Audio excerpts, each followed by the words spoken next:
Hi, welcome to another Mad Chats and Recaps with just myself this week, unfortunately. Due to some scheduling issues. No Tasha this week, but fingers crossed for next week. So welcome to recaps for the week of March the 13th through March the 19th of 2023. Happy to bring them to you. Yeah, well, I was going to say that we'll start with what we always start with, which is the Forsaken. Unfortunately, not unfortunately, amazingly, we wrapped up the campaign last week on Monday. I don't have anything written out, but they were able to fight the final boss and come out victorious. So everything was wrapped up very nicely. And super excited for how it turned out and for what's to come down the road. Not for the Forsaken, but for myself as a DM. You can catch any episodes that you missed or any of the most current ones on Twitch in their VOD section, or we also are in the process. I think we're just missing the most current, but we have all of the episodes of The Forsaken currently on our YouTube channel as well, under Madbird Streams. So check that out if you want to watch the whole campaign. It was 3 years in the making, a lot of great players. I'm just super proud of it. And super happy to play with the people that, played in the campaign. So this week and from here on out, we'll start with Tuesday's Sundered Fate. Our adventurers wrapped up their conversation with Nathrana, though Feyora alone finds it to be an illusion, with again Laedrin, with an Laedrin man within. So Nathrana is an Laedrin man within. After a couple of days of travel, Alindra's contact finds them and offers to teleport them to a city on the continent. They ask to be brought to Oberman's mill and promptly enter Eveline's mansion to catch her up and deliver the world in a bottle. While there, they receive updates on their rewards and a bonus in gold, with new direction on where to head and what they need to do. Eveline introduces someone new whose needs overlap with the group's own. And Leofar joins their band of adventurers. The group splits up to navigate the city and manages some personal tasks, only to find the police are tailing them after they left the city while being investigated. They ultimately find a way to communicate and regroup at one of Feyora's safe houses in the wealthy sector. Feyora's disguise fools some of the crew, but to Dia, it's someone she's known throughout her life. Dia, feeling betrayed, reacts accordingly until Feyora approaches to try and work things out. It's a tough conversation, but the two manage to get to a safe place and begin the healing process. So they have a new player on Tuesday nights, which is super exciting. But that's where Leofar comes in. And a lot of awesome stuff happening in that campaign, a lot of drama. So if you haven't caught it, it's our newest campaign currently. So it should be pretty easy to catch up on. But I feel like the player and Dan as the DM is having a super fun time so far. They've already had some near-death experiences. So yeah, it's wild. It's been a wild ride. And so then on Saturdays in Extremis, our Sky Pirates made their way to Glurble-Glick, the Cloud Giant Island, to touch base with Eleanor Sunray of Sunray and Sons renown. Let me just fix the marker here like I'm supposed to. There we go. They update her, update Allie with all that's happened, and she helps coordinate next efforts to advance the plan to seal away the Omega Curtains and the Omega Sea forever, and uniting the 4 quadrants of the world for the first time ever.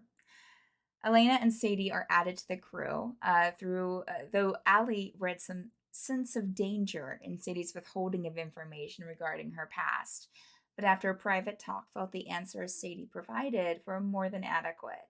The two were added to the mental link, and Allie proposes drinks at the local tavern. So next week we'll have a bit of a tavern excursion, so that's super exciting.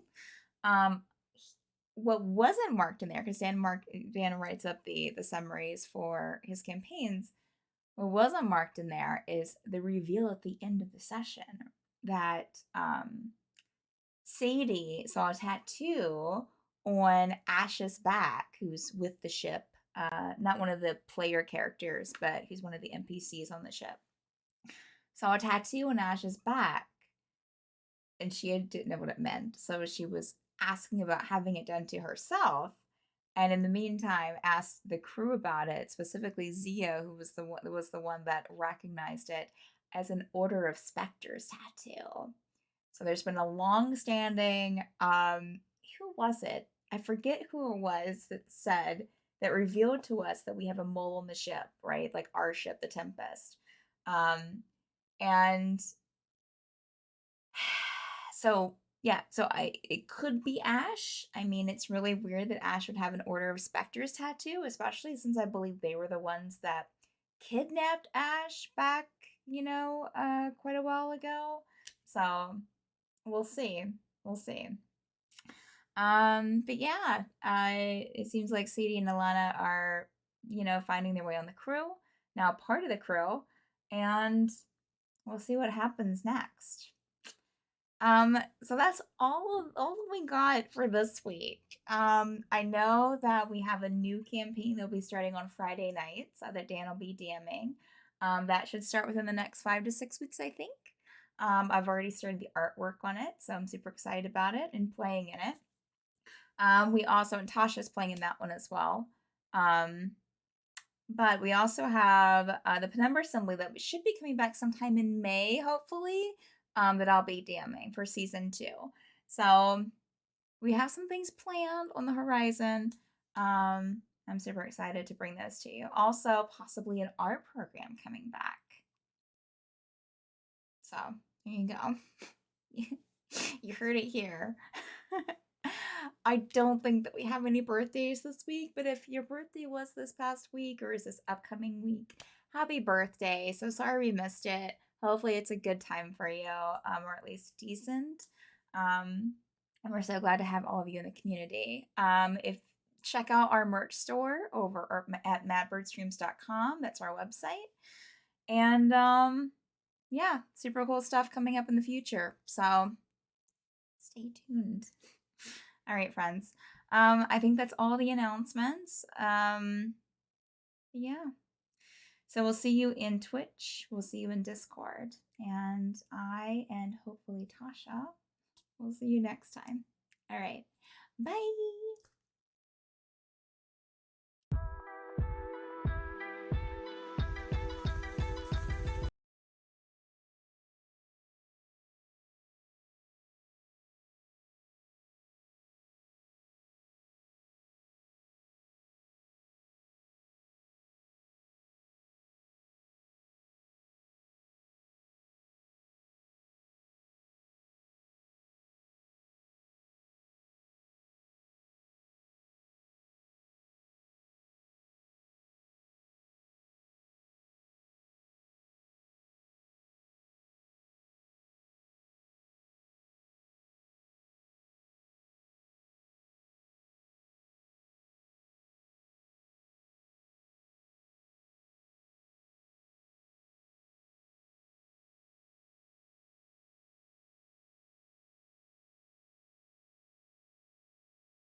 The next, oh, hi everybody. Haha.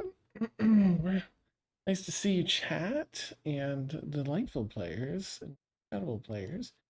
Um, Humorously, I open up ambient music and stuff, and the next thing I have to cue, because we're kind of getting past the mudslide, is peaceful travel music. And I was like, I can't share that just yet. Wow. We got to get through the rest of this, but we're almost there. The only notes that I took last week were making our way to Crystalbrooke, and we all almost perished from a mudslide. That was so fun. Oh, that was Yeah, scary. we did. I like how frequently Tuna is like just like true to like I feel like what Tuna is all about.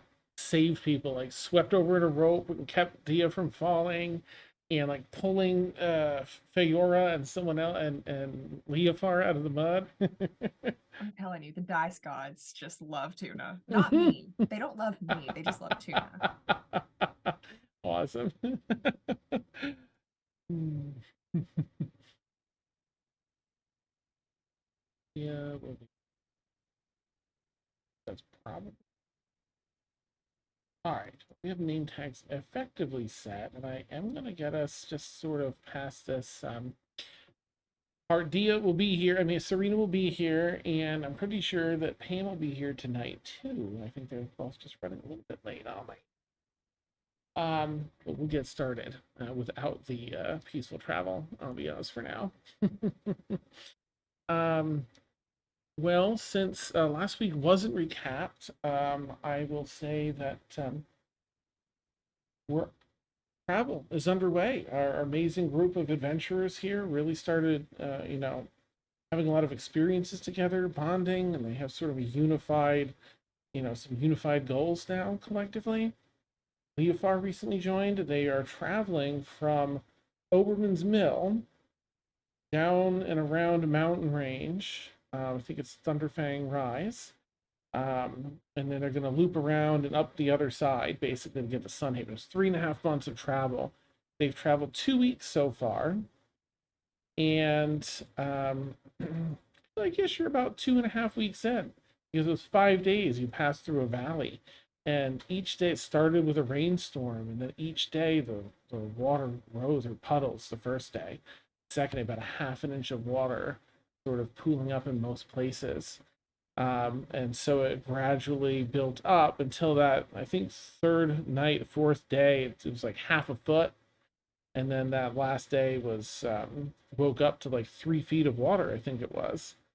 And so everyone was trying to make a concerted effort to double their pace and push through, because it's half speed through like wading through water as it's difficult terrain. So wanted to get out of the valley on that fifth day. So everyone was pouring a lot of energy into that. That was the day. The last 2.5 days out of that 5 days had potential for mudslide, but the dice said it was that final day. Didn't escape it. So mudslide poured down and buried everyone. They all had to hold their breath. It's just mud and water, and around, pushing through stones, digging their way up out of this mudslide, making athletics checks versus how much ground there was to go through. And one by one, Tuna came out. Feyora passed out, ran out of air, and passed out maybe 5 or 3 feet. I think it was 3 feet. Hi, Serena. 3 feet from the surface. Tuna reaching their hand down and drawing Feyora up out of the mud. Same with Leofar, who I think wasn't in as bad shape. Her hand was up, and they pulled him out, but Feyora was down a good few feet and was gurgling mud and water. So had to resuscitate Feyora. Then they had to navigate across the sticky mud, the top of the mudslide, to get to an area that seemed to be just past and somewhat safe in the torrential rain and incredible gusts with incredible gusts of wind and static wind speeds. making it across, avoiding debris with some dexterity saves, and reaching the other side. The lot of you stand now on firm stones. There's a lot of just huge, heavy mountain stones here. And you're standing on one, watching maybe 5 feet below you this edge of 150, 180 feet wide mudslide.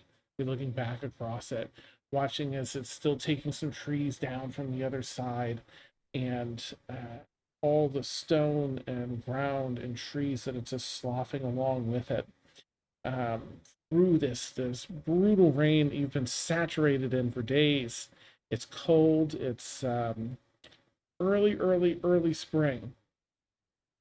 The wind whipping harshly across your face gives you that little bites of numbness with the rain slapping the skin so hard. Visibility low, but you are looking back across as you survived together. Your elements are against you, but you've made it past this. You're just, I think, 3 days. No, it's a week and 2 days away from Crystalbrooke. And I'll let you all pick it up, but you just with so much exhaustion here. In fact, everyone's got 1 point of exhaustion from like pushing through and then climbing up out of that. I'll let you have this moment since you just survived, you just got across, and you are now safe. If anyone has anything they want to do. So Laedrin healed Feyora, right? I believe so. Okay. Cool. I just wanted to make sure that she was Like conscious. immediately. I think I only did like a healing word. I'd say after coughing up all the dirt and mud, it was probably just laying there. Tuna's looking around, like counting to make sure we're all here. All heads accounted for. Well, that was. Huh. Laedrin, I'm so sorry to say this. I fucking hate nature. I'm not used to this kind of nature. That was bullshit. Fucking bullshit. Oh, Did we do something to upset rain? Can you do that now? I mean, it is the howling, so like, maybe. Well, I would like to know what I've done to upset the howling to deserve such treatment. If anyone's. I know nothing.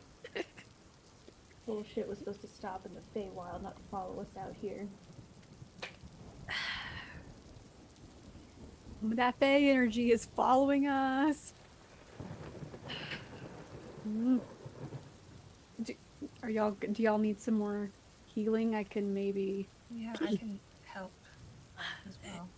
I think I'll be alright after we get a chance to rest. I was never curious about the taste of dirt, and I'm upset that I now know its flavor. Yeah, it's not that great. It's not that great.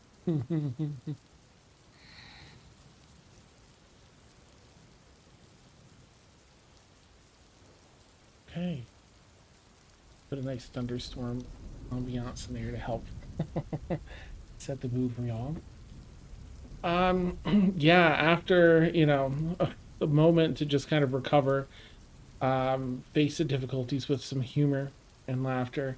The intense rain and wind is doing a great job of washing the mud away. Not so much out of your hair and any fuzzy bits of your clothing, but a lot of everything else that's just kind of starting to wash away. And do you continue on? There's another, I think, 3 hours before it would be camping time. But you are out of the valley where it's safe once again to camp. If everyone's cool with it, as far away as possible.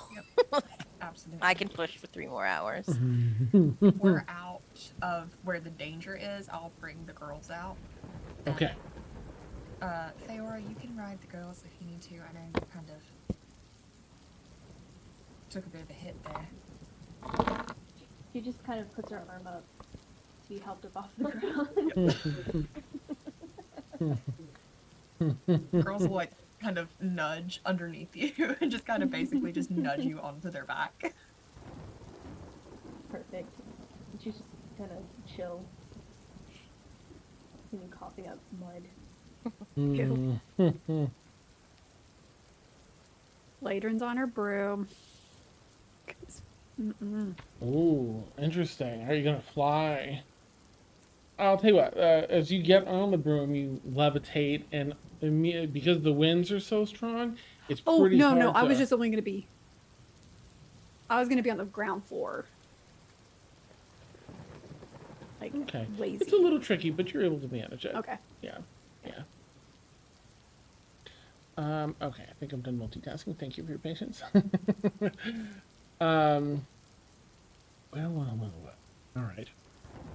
So, yeah, you continue the trek. A few hours in, the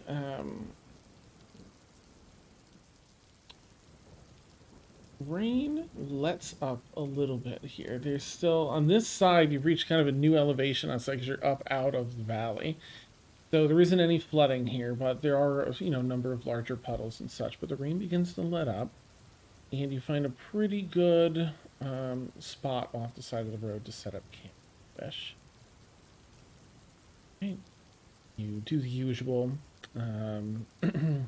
set up tents, gather some food, get the campfire set up, tarp over the fire.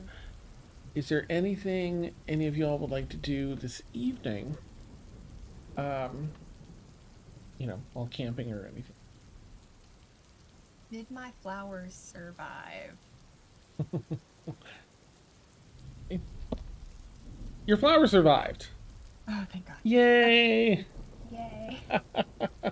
They put them back. Actually, while I'm thinking of it, let's do the DM inspiration, because I don't want to miss that. I don't know why I'm gesturing. I've got a box and I'm gesturing like that. I don't know why. I'm sorry. It was aggressive, and no one knew what I told everyone, so I guess I didn't have to say anything.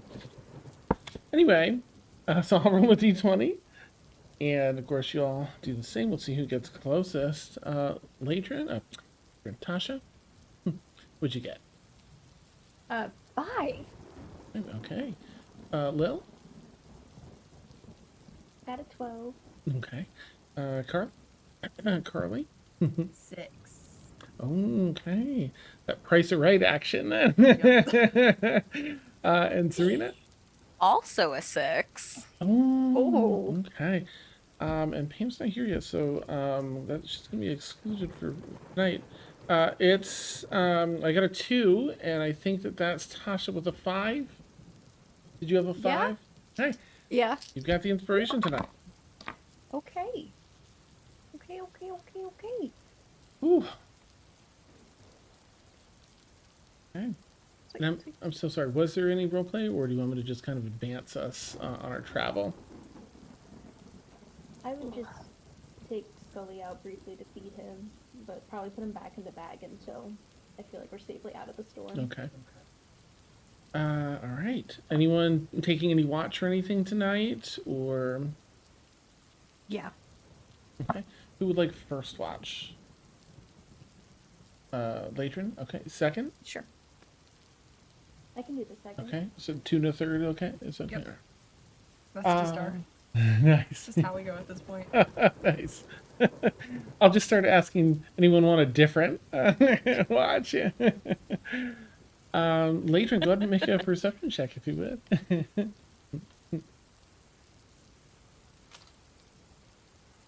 Oh, that's not nat 1. Okay. Oh. I was like, damn, that sucked. Well, 14?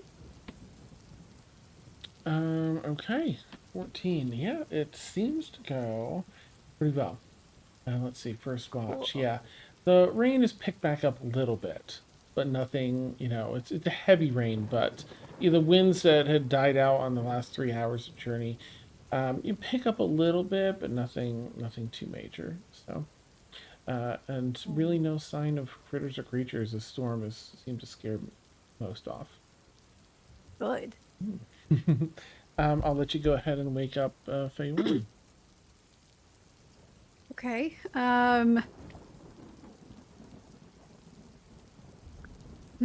Yeah, no, she's gonna just barge into the tent. And like before waking up Feyora, this is not gonna sound creepy, or it's gonna sound creepy, but it's not creepy. Um she's gonna like do a quick like go over whatever, like just eyeing to see if like, okay, is she okay? Are we good? Are we breathing? Like You can do a medicine check at disadvantage if you're not getting like up if you're not getting close and personal, as you're trying to honor her well privacy a little bit. Yeah. 7. 7. Okay.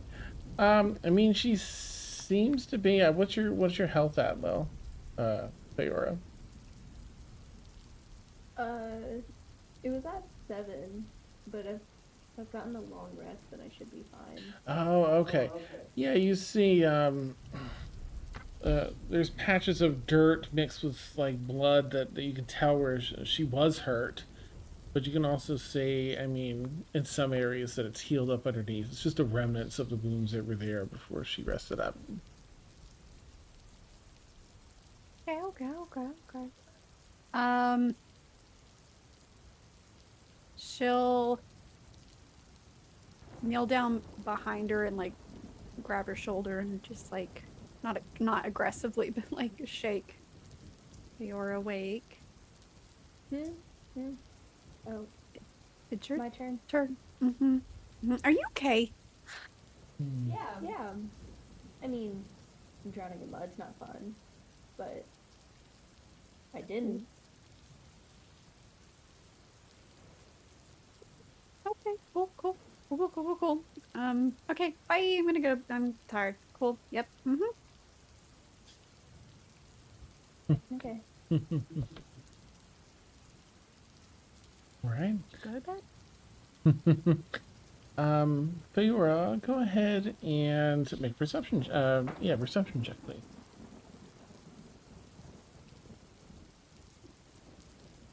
12. Okay. Same thing. Yeah. No signs of animals, anything like that. Everything seems to be found a safe place to reside for the time being and minding its business. You do hear the rolls of thunder, the storm that's passed over and come and gone while you were within the howling. It's just by the end of your shift overhead, like there's a loud crack of thunder when it's right overhead. And the wind's picked up a bit, not to the degree it was in the valley, but it's picked up a bit. Rain's driving a little harder by the end of your watch. I'll let you do anything you want and or get Tuna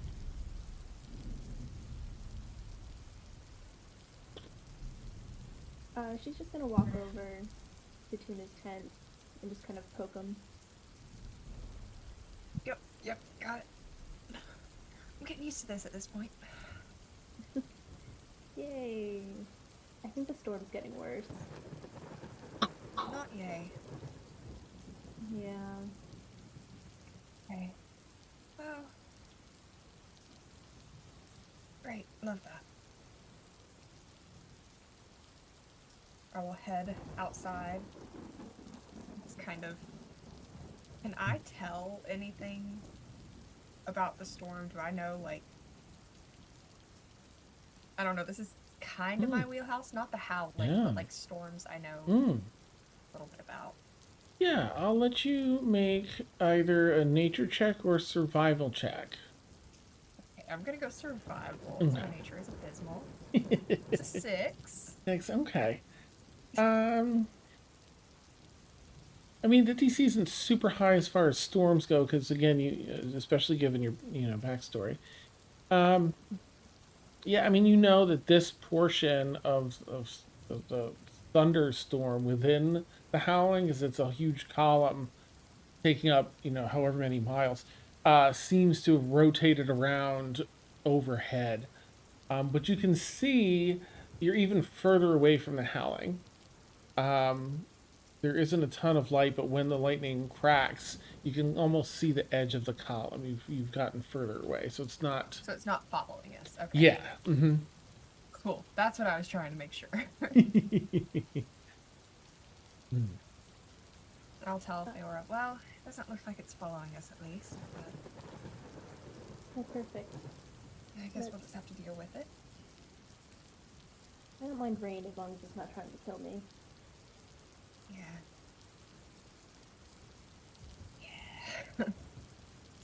I'm gonna stay up with Tuna,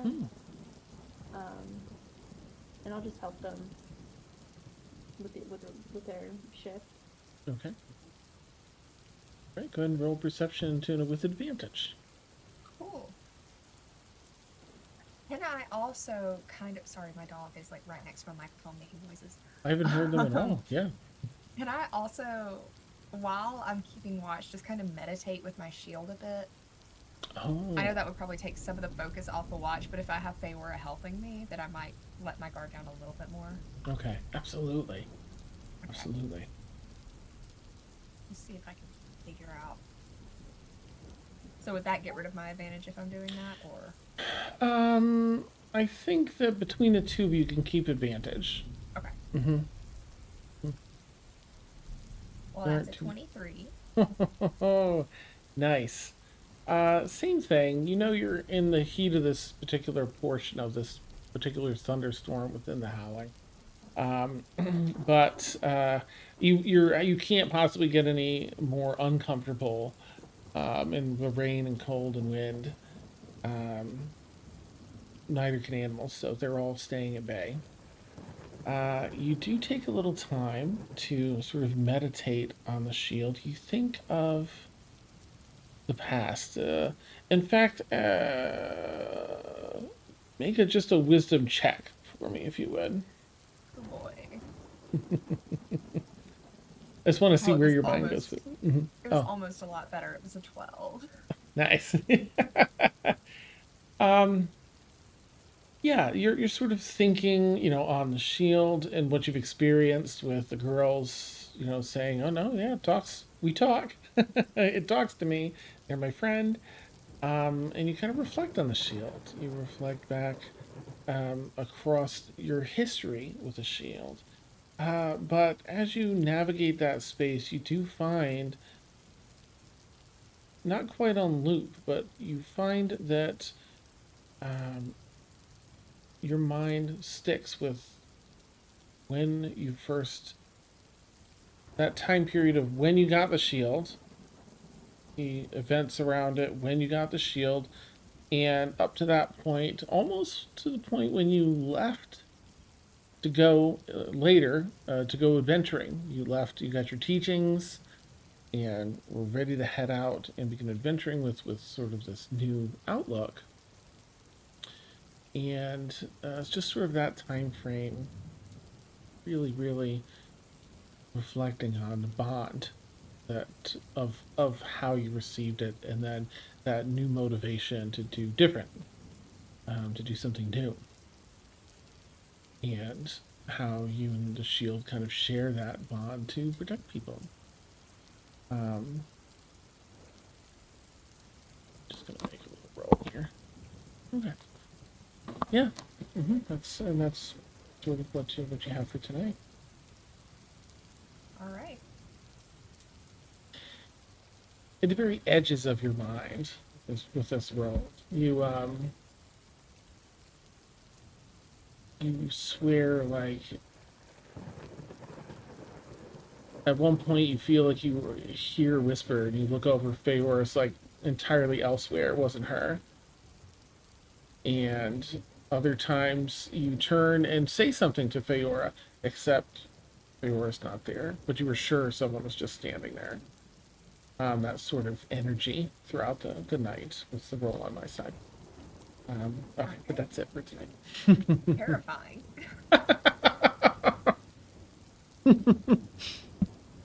You all wake up, and the storm has let up. Let me pause this thunder music here. As your shift finishes, the storm begins to lessen and let up, and in those first, that first hour or so, breaking down the camp, are you setting up breakfast, and then breaking gear down, everything else, the storm is going to die off for the most part. Just a light drizzle, still very cloudy, light drizzle. Is there anything anyone would like to do this morning before continuing the trek to Crystalbrooke? Nope. I think None for me, Sorry. no. I just think if the storm is let up, Feyora would let out Scully and just kind of let him chill on her shoulder wherever he wants. All right.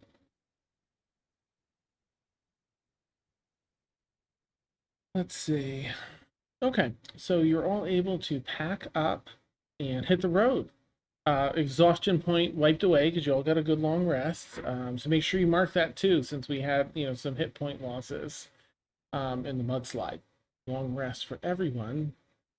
As you travel over the course of this next day, the rain completely lets up, and then in the late afternoon, 3 or 4, sun starts shining through.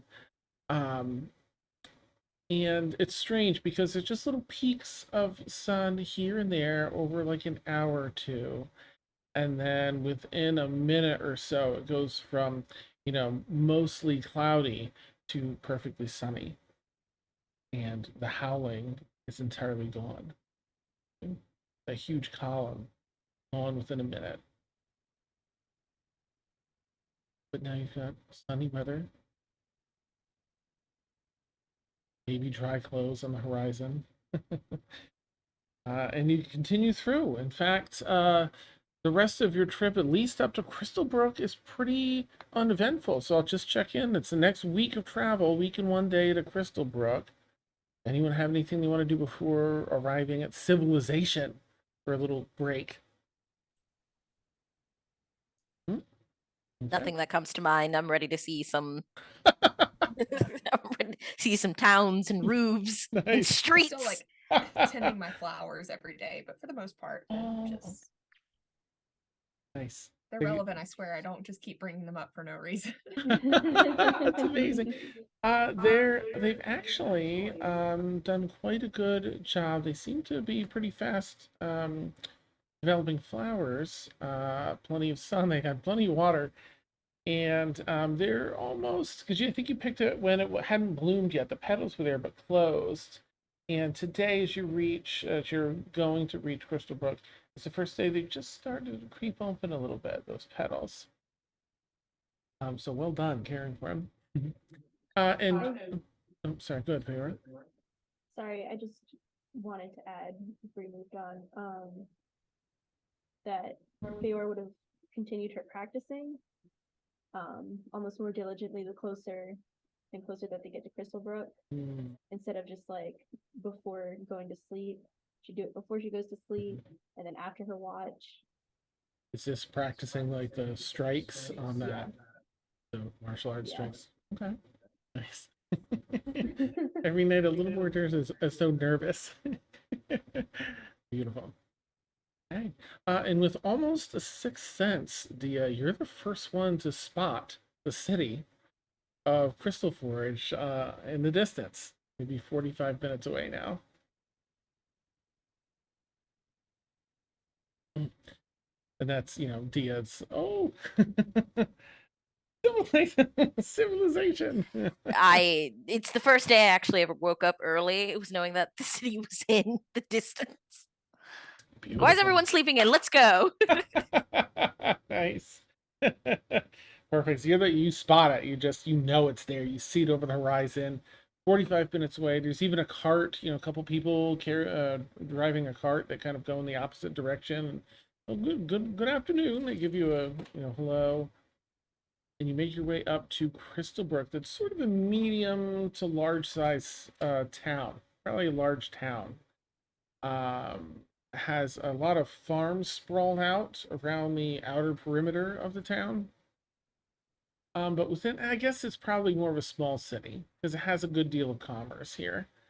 Um, yeah, you approach, you walk, you travel past the one of the farms. Right by the entrance is a griffin farm. They have little baby griffins there. They raise and sell and such, and people peddling their goods as you approach. Very medieval style city, stone wall, maybe 25 feet tall, couple archers walking back above, and a couple of guards that there's a line. There's like maybe one person in front of you. It's not really well traveled. And the guards just seem to be asking the usual questions and then let them inside. Um, yeah, I guess there really isn't like a worldwide identification system yet here because we're just too fresh. So the guards gesture you forward, and the first one approaches, and she, elven woman, very bright orangey red hair, done up in a really, what's the word, like a highly detailed, intricate rope work of hair into a bun at the top, and approaches. Welcome, travelers. You're here to. What's your business?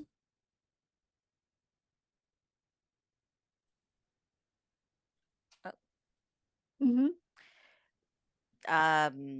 Personal? Uh, if we're making the divide between just, business and pleasure, we're just stopping through on a Crystalbrooke is just a stop in the journey. Hope you found yourselves well so far. Kind of looking over, We're like caked in mud. Mhm. Yeah. Disastrous. Yes. You'll find a number of inns, the eastern portion of the city. Entertainment in the west, and markets. Well, right here, gestures just inside, where market area sprawls out. Very booming commerce here. Rules of the city, and it's very basic. Like don't cause fights, but you can defend yourself. Don't kill people unless you have to. Uh, it's really basic. Like yes. Well, enjoy your stay here, and if you need anything, just find one of us.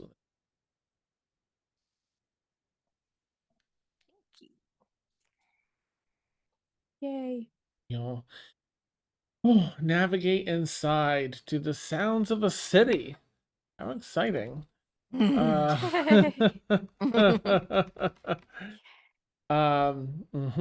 all the wonderful sounds of bustling people. There's some, chickens in the background, fluttering around the streets. There's all sorts of wonderful, wonderful stuff here that you just haven't heard in a while. Protection, comfort, as well. Okay. So here in the city of Crystalbrooke, there's of course quite a bit that can be done.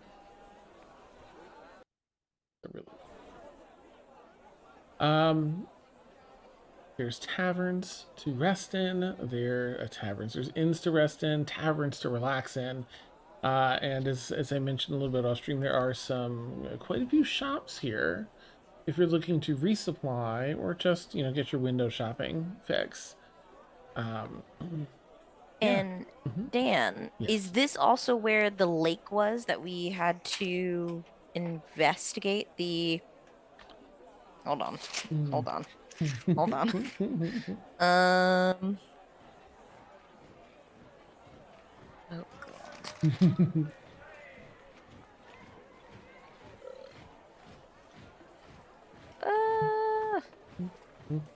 Nope, that's not in there. I know we were. I can jump in if you want. I just don't want to step on your toes.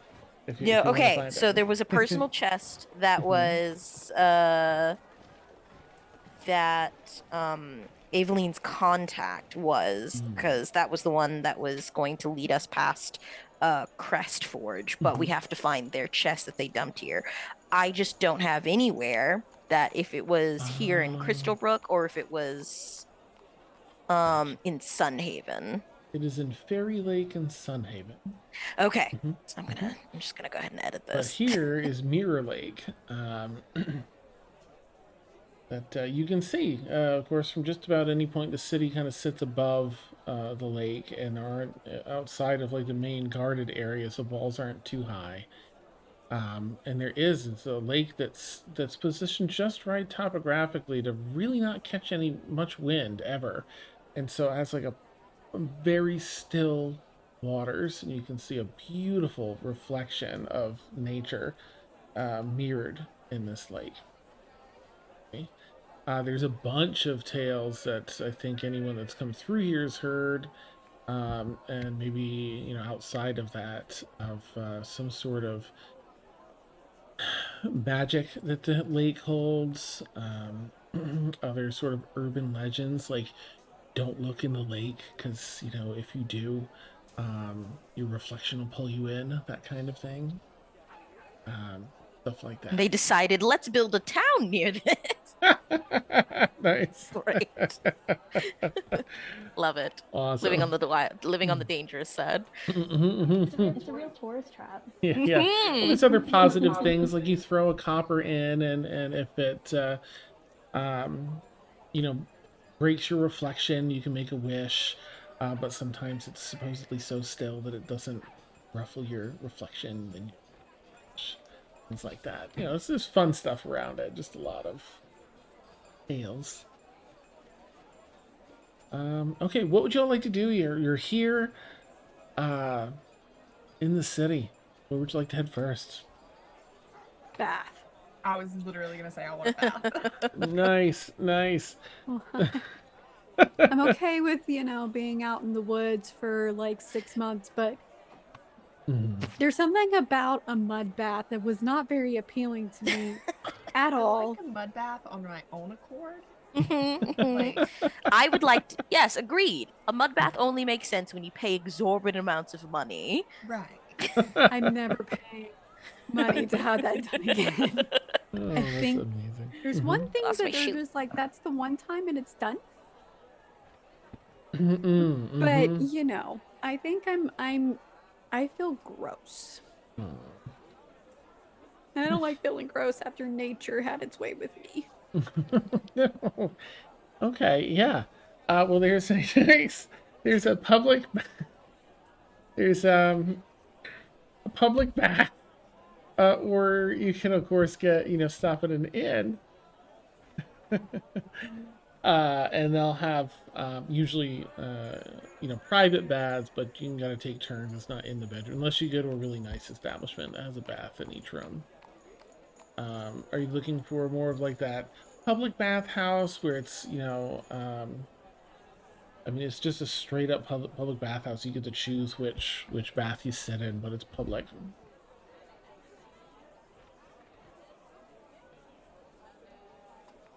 It's like, yeah, let's do a public one.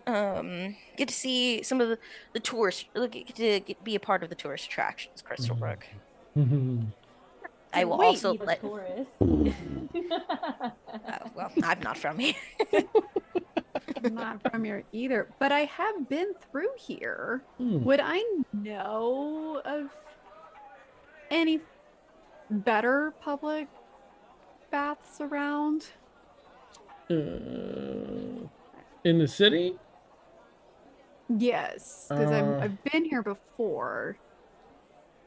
Yeah, there's a private bath so you can get where you can just go by yourself, or sometimes people visit together. Like there's couples, there's friend groups, there's other things like that. So you can get different baths for like any size. If you're looking for like the 5 of you, that would be doable.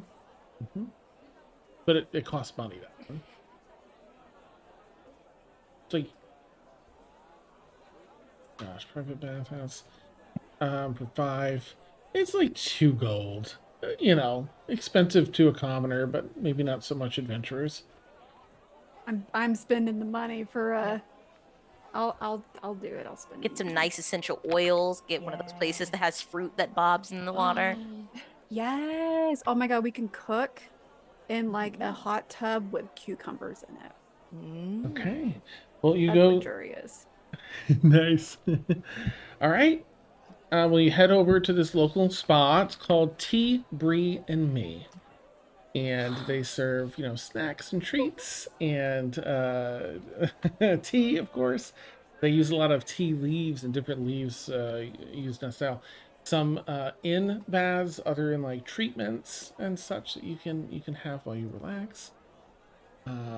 Yeah, just take 2 gold out of your inventory.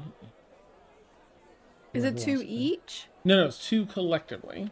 So whoever Oh, wants shit. to Oh, pay. no, Nice. I'll do that. Like, we Okay. can either take it out of the group fund or I can take it out of mine. Party fund. Party Fun. fun. This is what we got. All right. We are now down to, let's see, 11. Nice. We're so cool. Never has 2 gold been better spent though. Worth it. So you have an assistant. Her name is Ari, and she is well, gosh, I can't think of her species. Aarakocra. So bird-like, sort of like a blue jay in appearance. And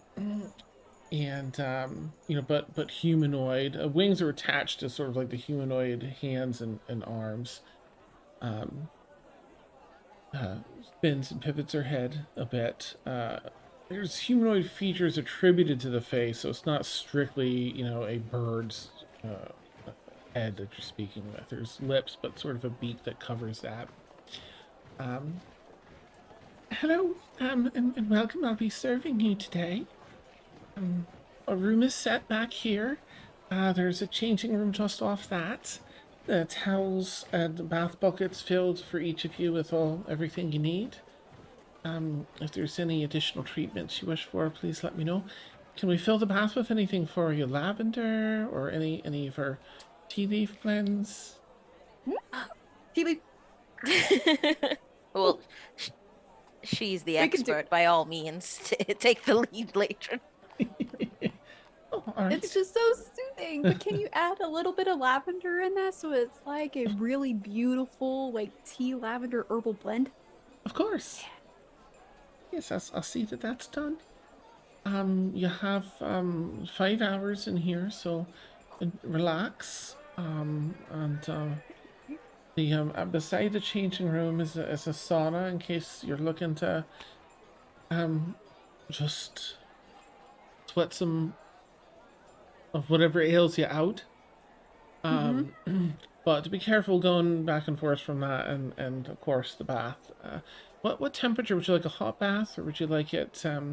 It's currently warm. I can adjust it either way. 130 degrees. No, I don't know. How hot is a hot tub supposed to get without it burning the hell out of you? 100? Maybe? Probably. Yeah, I don't around. know. It'd be like you'll get flush in the face, toasty if it's hot. I was gonna say, Tuna's not the one to ask about this because stealing. So Or would be It's a scalding little is just nice chilly. and tepid. Yeah. Nice. Awesome. 97. All right. That sounds decent. Very good. She goes around. There's a couple of runic symbols around the bath that she adds a couple extra components to a couple of those, and that seems to regulate the flow of heat from these runic things and adjust the temperature up. Very well. Please take care. And if you need anything, just ring this bell. And that's a little service bell to the side, and I'll be outside in just a bell away. Before you go, so, like, our clothes, is there a service or a place that we can get those cleaned? Because we've been in this for a while and it's gross. Certainly, it's a complimentary service here. So if Want to leave them in the changing room, and I'll come around and get that from the other side and see that they're washed and returned to the changing room for you. Oh, bless And you. she just goes and immediately starts like disrobing put over in the changing room. Nice. Aerie heads out and leaves you all to, do your thing. Please roleplay anything you want, but if you want to just say you relax, of course, let me know to what degree, I don't want to force you into roleplaying any of that. No problem. I do take Gil out though, so he can also, and I want to put him in like the little floating, like where they serve like the drinks and the snacks. I just want to put him in his own little boat, so Nice. he can just float around. You get this tail in the water, yeah. Just so he can have a nice time too, because my poor sweet child. I dropped the girls off at like the stables or something. I don't think they need to be here. Yeah. And Gregory's doing laps. Yeah. And then the only bit, it's not roleplay per se, but something since we're all like in here together. We've been traveling for a while. I think now the gloves fully off now, you'll see since we've been traveling together that on my right hand, the gold that was just on my palm has spread to fully encase like all of my fingers in the back of my hand on the right palm. I also forgot that since she is fully naked, she forgot. Now you have something similar. You can now see all of the vine markings on her arm. I completely forgot. I'll allow a minute in case anyone wants to roleplay anything in reaction to either of those. Tuna is very pointedly not looking at anyone. Just very much just head straight on, try not to make it awkward. As they're very good at doing. Making things awkward. You're just gonna like sink in just a little bit more like this. Do I act? Yeah, go ahead. You go ahead. I'm still deciding if I want to be nosy, if this is a Serena or a Dia thing. Feyora would notice, but probably wouldn't do it while everyone's naked. It seems like we're already pretty vulnerable. We would need to kick that up a level. So she would take note of it, but she'd be pretty distracted anyways. Like she's enjoying the bath, but she also kind of like keeps glancing at the door and just kind of like shrinking down into the water a little bit more. And she would put her hair up in a bun and just kind of let Scully like climb around. Nice. Little house inside the loose bun and then comes back out. Oh. Okay. Anything for Dia? I'm gonna say with my passive perception being 9, I notice no shit. Oh, nice. I'm with the people I care about. Like we survived the fucking earth swallowing us. I took a nice scrub to get all the dirt and mud off out of my hair, and now I'm just lounging, following Gil around as they swim. Nice. Gil's found that if he moves his tail back and forth enough, it kind of propels him. So he'll go to dunk into a corner and then back across to dunk. Oh, so precious. When you took Gil out, you definitely would have seen that he was fairly stressed. He was, okay, of course, tucked away on the travel, but it's been a lot of travel and is a new area and everything else, but relaxing big time now in his little tub with his floaty. My child. Nice. All right, so everyone is able to, in their own way here,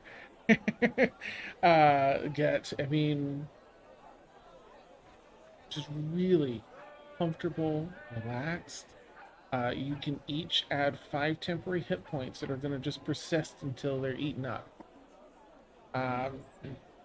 Where do And you add? I think it's Oh, just I to the see. I right. found it. Okay, good. The minute I asked, I found it. Sorry. It's fine. You had to ask before you would find it, so it's yeah. It never works the other way. Leadrin, as everyone's getting out and getting dressed, can I just ask you to do like a stealth check at disadvantage because you're naked? I just want to just to give Dia an opportunity, possibly, in case it's lower than 9, for Dia to notice, because I mean, one of them was good. What am I doing? Stealth? stealth at disadvantage. 7. Okay. All right. Just wanted the dice to have an opportunity. So do whatever you want with that, Dia. But you do, as everyone's kind of getting out and getting clothes are done, and Ari came in and just kind of said through the door, clothes are all set. They'll be in here. You're getting near the end of the 5 hours. Everyone's getting out. And for Laedrin, you can definitely see these. It's almost a cross between. They're vines, but they dart a little bit like lightning in design, but they look like vines visually that wrap are like almost blackened fingertips that turn into these vines and creep up Laedrin's arm. I think we're past the elbow after that last event. So up past into the bicep area. Okay. I think it's pretty much on par with the character art now. Like, Oh, okay, up to the shoulders almost. Like well, sorry, close, but like okay. it's still like cut off character art wise, Gotcha. but like it's about where it's at. Yeah. Okay. Yeah. So almost at the shoulder. Just up past. Oof. Yeah, absolutely. No, I am also not proficient in insight, so I'm just deciding that Dia, well, very good at social situations, very rarely can read a room. I think will because I think I saw briefly the tattoos when we were in Orin's Rest because they glue when you touched when you Oh. restarted the heart. Mm-hmm. So I think I'll go up and uh I do apologize if this is a personal question, Laedrin, but well, no, but because that would completely dissuade the first part of that sentence. Anyway, I'm very curious about your tattoos. Uh, I noticed them glowing. I didn't know if that was a part of your magic or if it was something else entirely, and I wanted to ask you about them. So we're getting dressed, right? Mm-hmm. Like, okay. I think she would have dawned on her that she just forgot that she was like keeping these hidden. Um, and like, oh, she'll just like as she's like talking, just trying to like wrap them up just a little bit, but like trying to be nonchalant about it too. Um, so yes, yeah, they're they're more of um like my focus, like my it's where a lot of my fire spells come from, which is why they kind of glow blue whenever I use something like that. Um, yeah, they're they're not so much like tattoos. I don't really know what they are. I was I was born with it. Well, not like Maybelline style, but like born with it. Maybelline? Maybelline. Yep.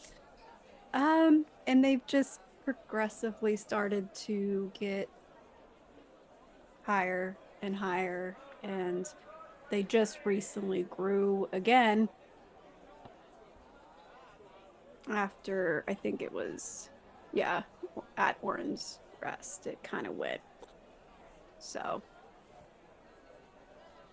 I'm trying to figure out how to stop it. Oh. Yeah. It's been fun, which is why I was in Oberman's Mill for the past 5 years. Hmm. Getting researched on. Oh. Is there, again, feel free to be like, Dia, you're encroaching upon my personal and private matters. Please stop. Is there a reason why you want to stop it? Oh. Um, yes. Mhm.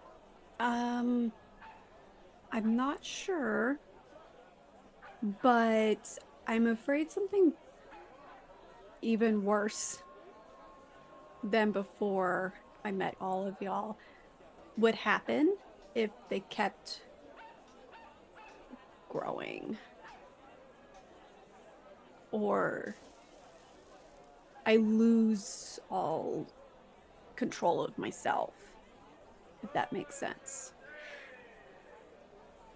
Like, I don't think this is a good thing, and it's caused a lot more damage than it has good. So That is something I am very familiar, at least that feeling, anyway. I, so Laedrin does have a passive perception of 17. So what do you want to know? Uh, I mean, if we're sharing, if because this is a very, I don't like showing them off, and then I forgot that. Anyways, do you is yours something similar to me? uh, it very much is. I Oh, I didn't feel a need to hide it when we were all privately there because, well, Feyora knows of my family history. oh, Um, but it it is a um when I researched it, it is a heritage genetic trait, but it is a very rare one. And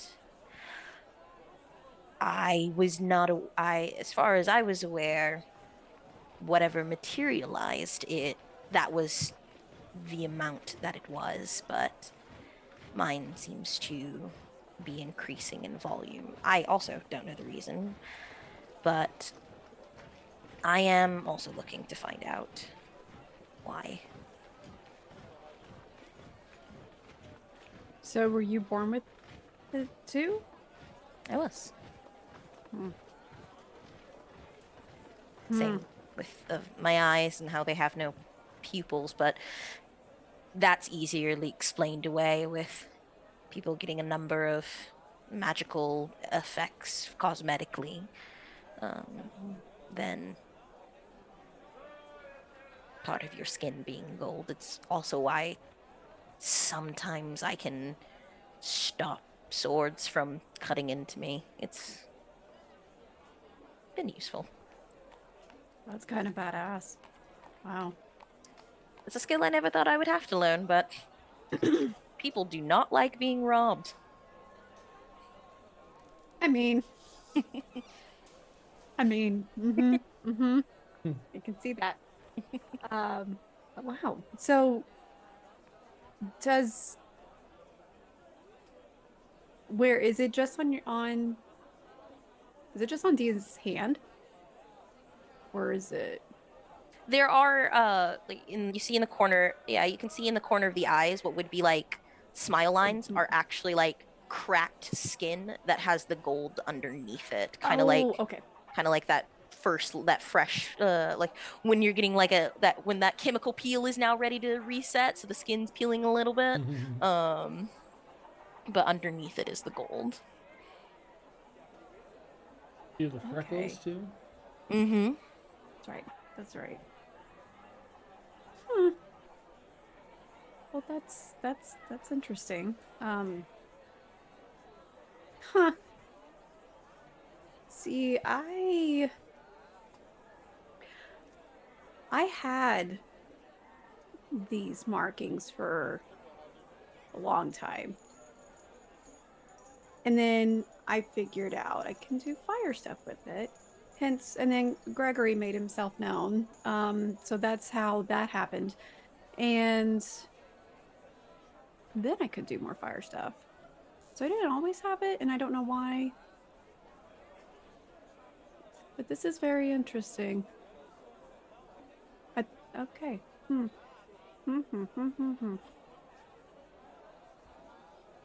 Just She's off like- to the side of Feyora and Tuna, or is it like, because I can I- also picture them awkwardly. Well, I actually, I was gonna say I didn't make it a comment, but I knew seeing Legion's never mentioned this to the group before, and I did talk to them like next to their locker, but not I didn't move since I didn't say it. I definitely didn't move to another room. So as if people have high passive perceptions and or were intent on listening, listen, more drama for the stew. Nice. well, while Dia and Laedrin are commiserating about magic overtaking their bodies,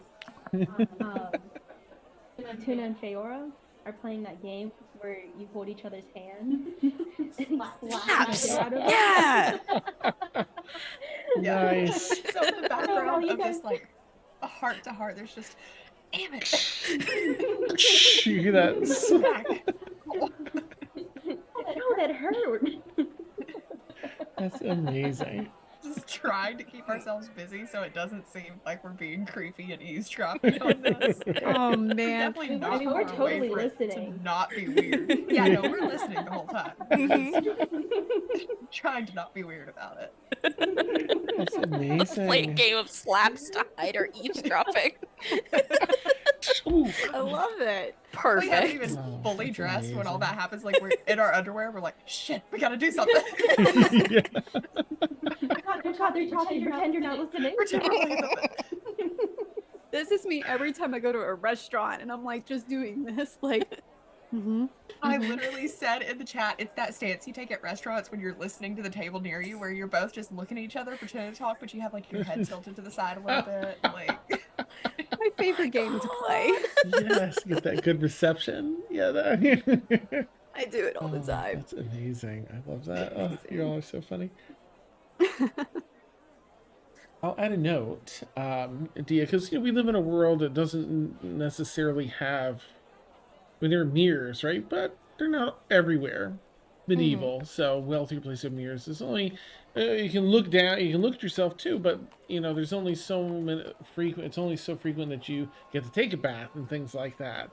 And Dia, you probably wouldn't have noticed up to this point, but gold is covering a larger area than it was before.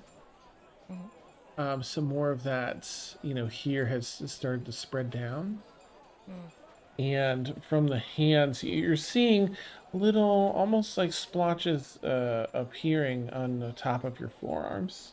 Little splotches. Some have connected, others haven't yet, but it seems to be forming more of that gold. It looks like freckles all about on the tops of your forearms. Well, guess it's time to make evening gloves part of a casual outfit now. I can, well, no, she has, they're not the best looking gloves for Laedrin. I appreciate. Surprise. No. Feora's got an extensive disguise. Does Feyora have a disguise kit? Mhm. Oh shit, you can make So gloves. Feyora's just sometimes in the back sewing full gloves and making full lace front wigs. Amazing. Oh, not the lace fronts. They're the best ones. I mean, Dia, I don't know how, this is like a little bit of a touchy subject. That's why I like to keep them hidden. I don't mind like talking about this, I'm just there's only a few. Okay, the whole institute, the research institute knows about this because and now Aveline knows, and Tasha the witch knows, and but still, and I'm sure it's been known since that they're like creeping there. But anyways, I digress. I just remembered, and I don't know why I never asked in the first place. I've seen Feyora sew, like just off randomly whenever we're at the taverns or whatever. I can ask to if you want something like we can match, but not like I'll have a green set and you can have a gold set. It's kind of matching. I would very much enjoy that. Feyora does have her hands busy raising the incident, so we're not going to discuss that. Never. It's an abomination to nature. I think it is a very well placed companion for Feyora, and truly, woe to anyone who comes across it. Will I ever mention its name? No. Will I think about how I am also its mother? Never. In fact, I kind of cleared out every now and again. I forgot.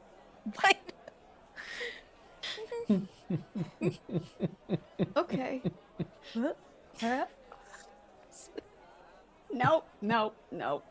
Hearing that, Tuna's still like trying to play it cool with Feyora, just looks at her and goes, like does that one face. You just can't hold in when you hear something. Just It's a great intimidation tactic, I will say. Mm-hmm. I mean, I can't even say that like she's sad about these things being said because everyone's made their opinions on the spider very clear.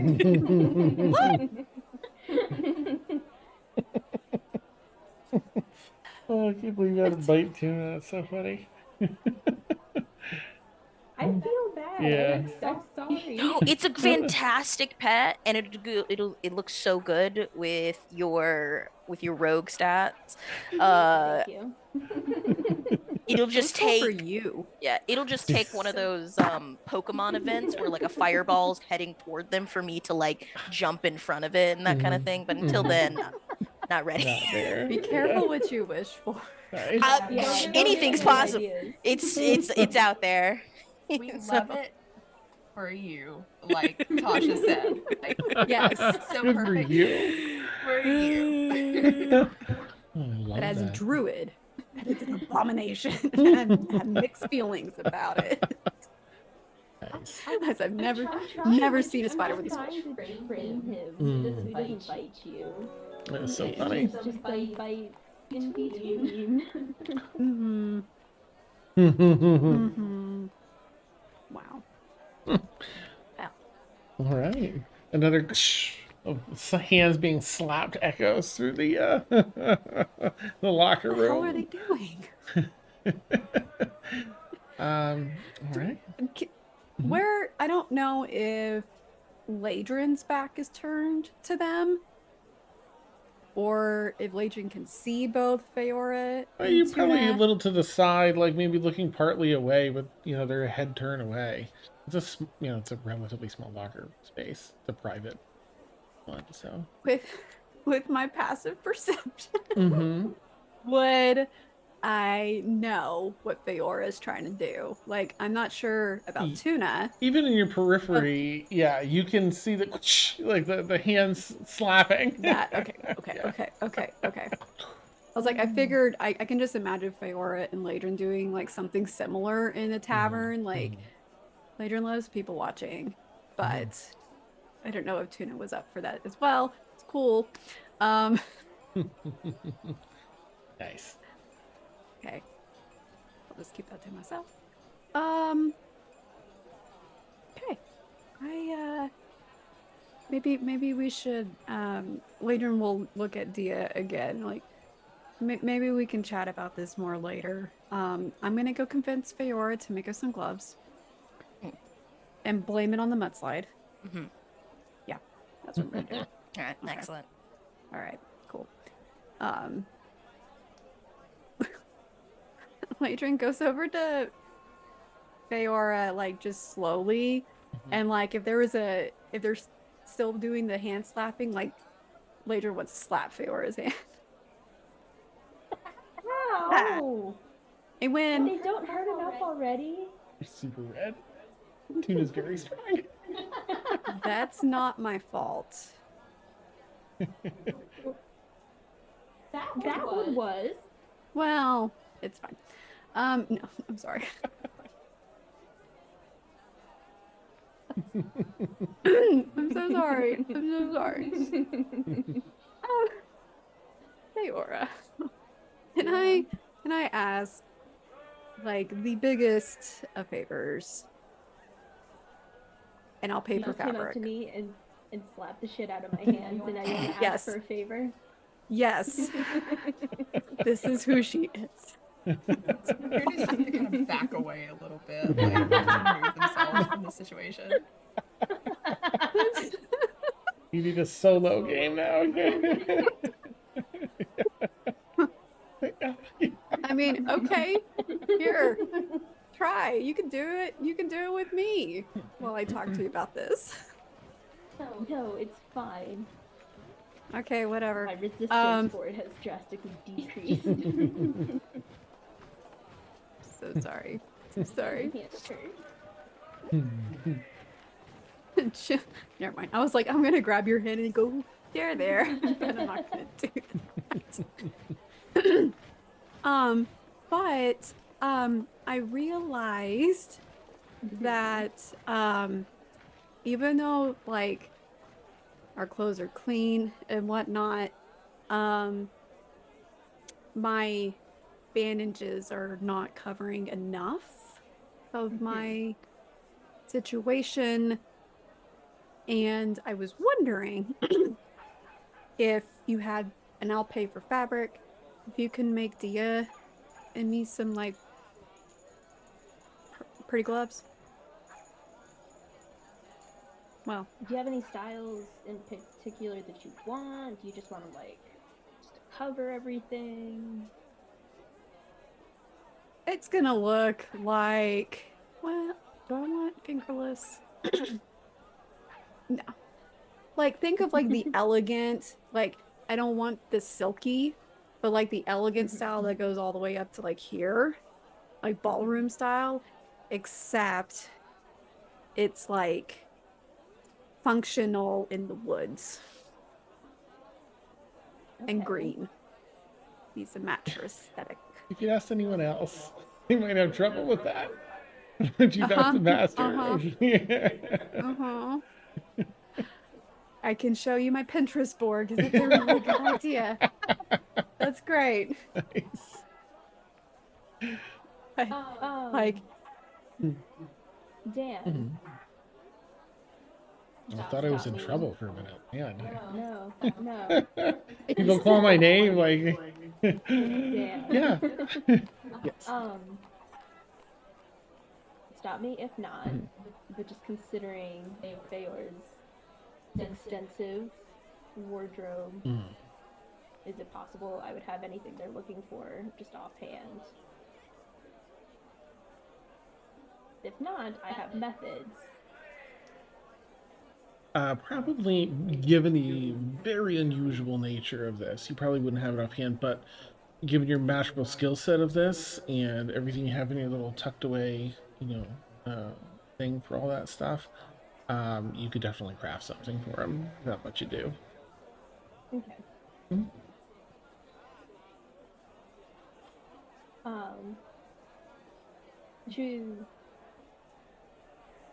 She would just kind of be listening to Laedrin and nodding.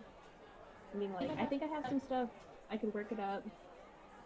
Is Dia also looking for gloves? Okay. yes. Well, if she has anything specifically too that she wants, I can definitely work them up. If you guys want something sooner rather than later, actually, like, a lot of the stuff that I have is really high quality because of a friend of mine. Oh. But I could work up some decent quality stuff for you guys. For a temporary thing, if you guys wanted something fancier later on, it would take a little longer, but I could arrange for that as well. Do you see what I'm wearing? Like, it is not the best. He doesn't care about fashion. It's more of the functionality. Like, yeah. Okay. Yeah. I found pictures. I will DM you. Granted, she is still in her underwear. She started playing the game of Tuna before. I mean, fully dressed, but she would like go to her stuff and kind of start like rummaging around and like laying out the different green fabrics that she's got on hand. Be like, look for that, and then like kind of like pulling up her pants while I'm speaking. Okay. All right. We'll get that sorted. You all feel again really well recovered. You've got the extra the 5 temporary hit points. As you all get dressed and collect your stuff, Aries shows you out to. There's a little bit of a dining area, hence the brie part. There's snacks, spreadable cheeses, and non-spreadable cheeses. Little meats that go with all that, different fruits and vegetables, and a number of drinks, and definitely including a wine selection. In case anyone wanted to partake, but you can get, a nice fill of really delicious, sweet and savory foods. Yes. Mm-hmm. Is that complimentary, or would that be Yes. also charged? All right, then absolutely. Just fill that wine glass up a little bit too high. Awesome. Oh, I love that Dia jumped on the question. Is this complimentary? Always be hustling. Yes. I'm already gonna fill up a tall glass for Feyora. She's actually going to refuse this time. Oh. Okay, Laedrin's sad, and we'll hand it to Tuna. Oh, do you want or no? Probably. Hey, drink it for me. Do you want tea? Yeah, tea would be lovely. Right. Okay. Yes. Okay, she'll go to work on making Tuna some tea. Do we want to find an inn first, or I do have some shopping that I want to do personally, but do we want to explore and then meet up at a mutually agreed location later, or do we want to find an inn first and then go on to our own devices? I don't know how long we plan on staying in Crystalbrooke. I don't think we need to stay long. I think it'd be good to find the inn that we're gonna stay at first. Okay. Drop off anything extra. That's a good idea. Worst case, we don't see each other until morning. All right. Yeah. Yeah. Okay. Then let's find an inn and go about. Ari will let you know that there's the owners of this establishment also own an inn in town called I think it's called the Rooster's Crow. The Rooster's Crow. Which is next door. So it wouldn't be a long walk. They have group rates. I love a good group rate. And the same level of service that you found here today. Perfect.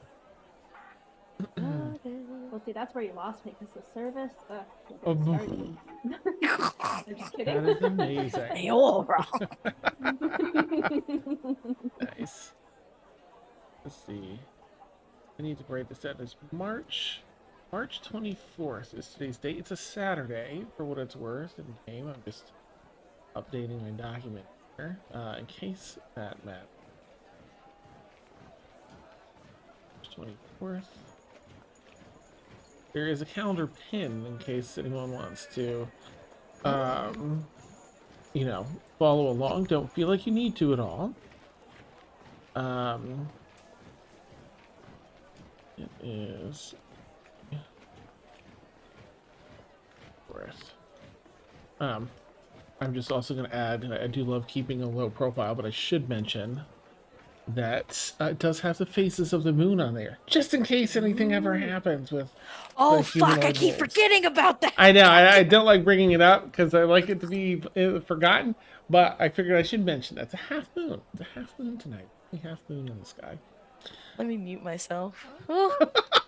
We don't have any reason to be concerned, so Just some humanoid wolves doing their thing. just chilling. Nice. Yeah, there's some other guests here in this private, in the Bree and Me bathhouse. And you hear they seem to be travelers for the most part.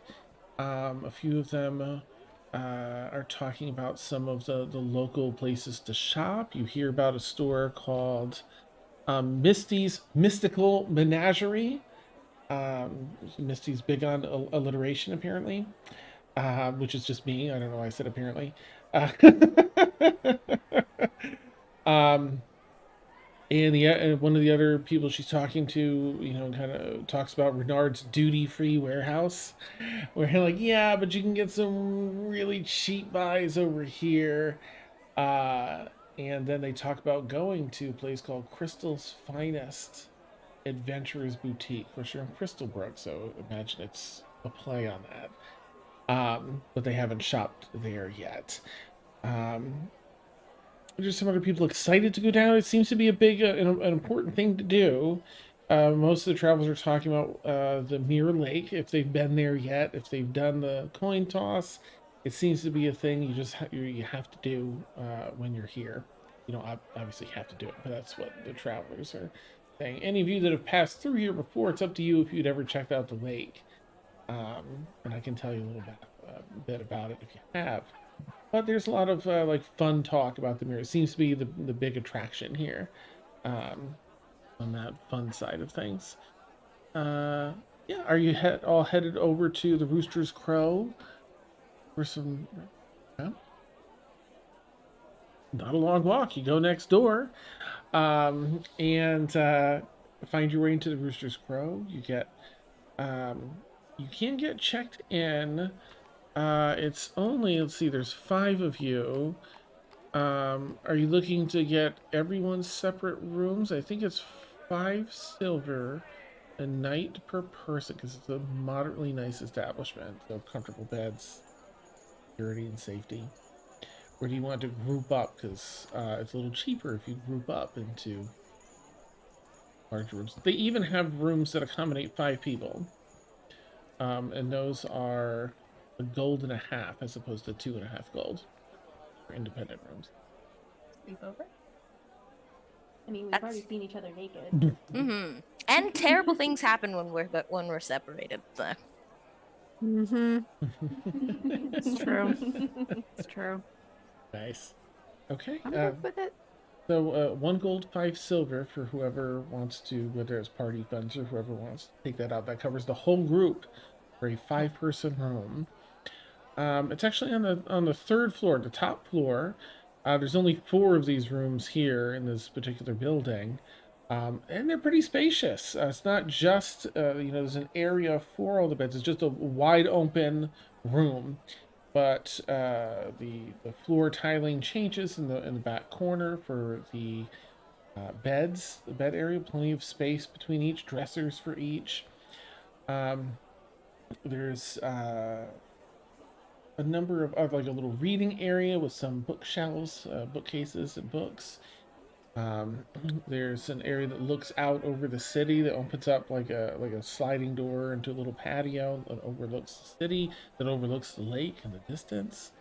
So it's just kind of spacious. There's some room here.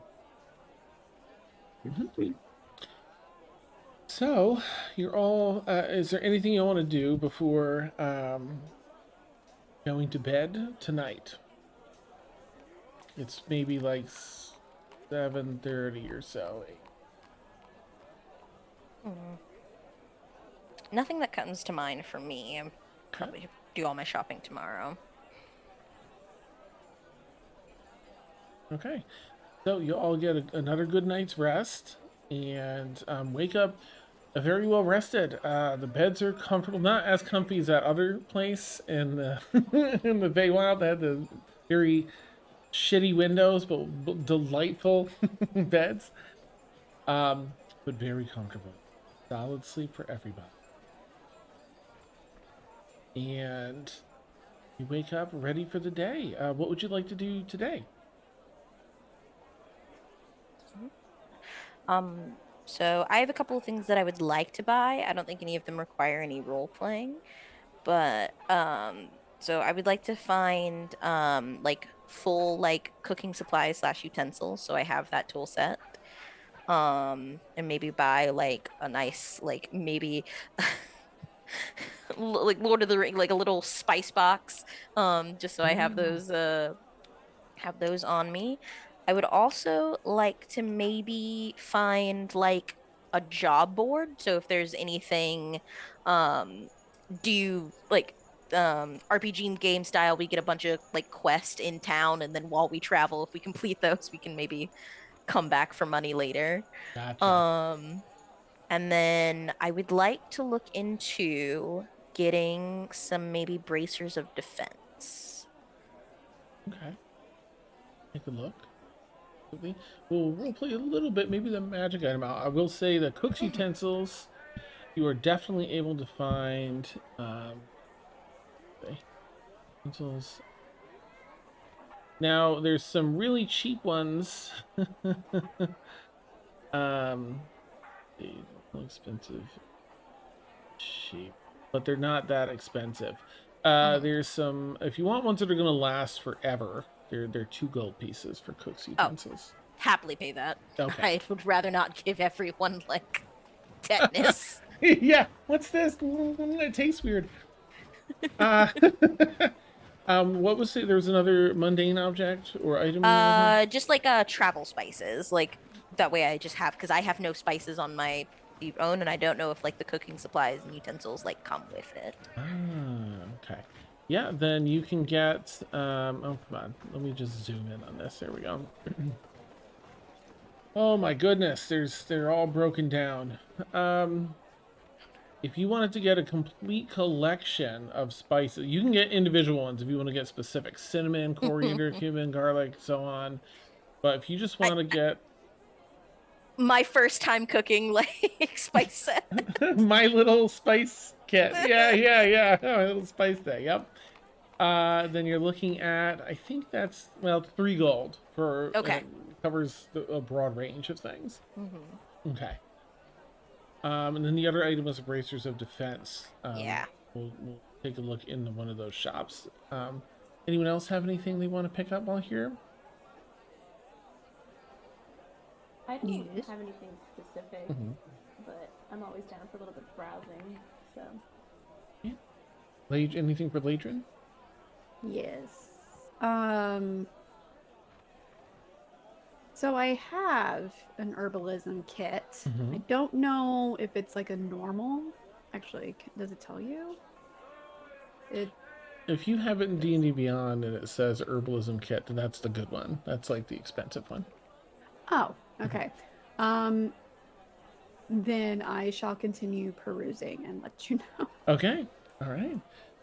Anything for Tuna while here?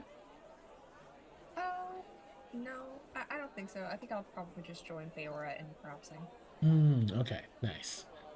All right, so I guess I'll ask, where would you like to shop? There's Renard's duty-free warehouse, which you've overheard has really inexpensive, but sometimes, worthwhile stuff. Misty's mystical menagerie that seems to be a bit of a step up, a little more pricey, a little more, little stuff's a little better. And then Crystal's finest adventurers boutique that seems to be, again, a little more expensive than the last and perhaps even better. You want to shop your way up? I Yeah, I would love to go to the magical Dollar Tree personally. Yes, yes, it's exactly how I envision Renard's duty-free warehouse. Okay, so I'll just kind of group everyone into this since, well, yeah, I'll group everyone into this as you're looking around because I know Dia's has something in mind. Of course, you're looking for. Anyone that's shopping, so Laedrin, if you're shopping in this first one too, Renard's duty-free warehouse, go ahead and roll a D100 for me and let me know the number you get. This is sort of the item you're going to acquire. There are no bracers of defense here. Okay. I mean, I'll just let you know now that there aren't any bracers of defense in town. Okay. These magic items are up to a certain degree. They're not. They don't quite reach the uncommon level. They're all a little bit below. But I'll make a note that you're looking for that. Okay. Let me go around and ask what you got, Laedrin. What you got? 22. 22. All right. First item you come across is a perfume attraction feline. A bottle of perfume has 3 charges. When used, it'll give you a +1 to all charisma checks within the hour. It also attracts all cats within a quarter-mile radius. No, thank you. I'm good. You read the label on the back. The warning's like, warning. Also attracts all cats in the quarter-mile radius. Okay, neat. That's the first item you find here. Feyora, what do you find? What was your number?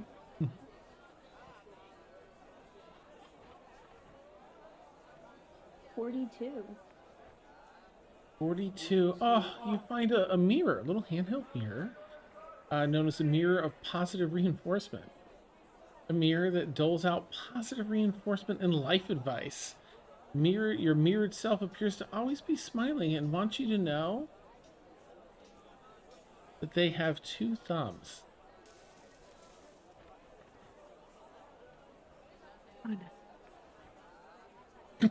Ew. And she puts it down, like face down, and walks away. Okay. Nice. You've got this. You're a miserable. She put it down. Tuna, how about you? 97. Oh, nice. It's terrifying. Well, you see this really cool crossbow, and then you pick it up. This is known as a creature's crossbow. It's a crossbow made of some unfamiliar wood full of notches and twists. Kind of drew your attention. It appears to have been made for some unknown creature that's designed differently from normal humanoids. It does seem to function as a light crossbow, and once a day, it can be used to inflict 1d6 of a random damage type on a successfully fired shot. But you also take the damage, as it's not designed to be held by a humanoid. Just that additional damage, not the normal. And and you have to figure out how to activate it first. There's an intelligence check, investigation check. No, definitely not then. Okay. And Dia, what'd you get? I had to remember I was muted. I had an 83. Ooh. 83. Oh, okay. You pick up this bag that jingles around. It sounds like marbles inside. Sure enough, there are marbles inside. And it says in the front, as you kind of open up the satchel, you can read now, smoothed out, Menace of Marbles. It's a marble game bag that they don't make anymore. Okay, it provides 1,000 marbles that can be summoned. And you kind of use them like ball bearings. You can roll them out, and people have to make a dexterity saving throw of 10 to avoid them. 1,000 marbles creates 4 5x5 squares. That's how much it fills up, and the marbles turn to dust in 24 hours, and the bag recharges daily. And does it just makes them trip or anything? Like it just... Yeah, they'll fall prone. Mm-hmm. has a price tag of 10 gold. Bag of marbles? Absolutely not. Nice. Awesome. Is anyone else want to continue looking through this store? I got like a feel for what might be here, or do you does everyone want to move on? Is there a Faces. healer's kit? You can find one in a different store for sure. Different store? Okay. Mhm. Okay. Mm-hmm. Cool. I'll wait. Let me see, healer's kit.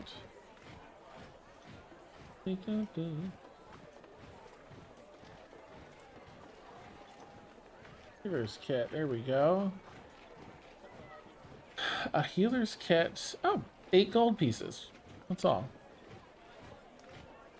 Would you like to pick that up, Laedrin? I think 8 gold. Okay. Mhm. 10 uses. Yes, I will pick up a healer's kit because I feel like we're gonna need it. Nice. 8 Alright. gold. 10. Seems like a steal. Mm-hmm. Can I roll just one more time? Yeah, go for it. This place abuses me. Mm-hmm. Please. Okay. Everyone's ready to go. Fear's like, just a minute. Like, what's this? And you go to pick something up. What'd you get for roll? 54. 54. Okay. It really like, what is this? And you pick up. It looks like a long Cheeto that's green. And there's a little tag stuck to it, and it says "Witch's Nose," or "Witchy Wondered." It's a simple green nose with a bit of string attached. When attuned to it, it gives you it gives you a vile and disgusting putrid green face covered with warts and all sorts of other things that are I hate saying that because beauty's in the eye of the beholder, right? But it gives you basically sort of a hag-like appearance. It gives you, let's see, it does give you proficiency in poison identification and distillation while that is active. How much is it? This one, actually, I'll have to roll for this one. Oh, well, that's 10 gold for some reason. Sorry, I rolled.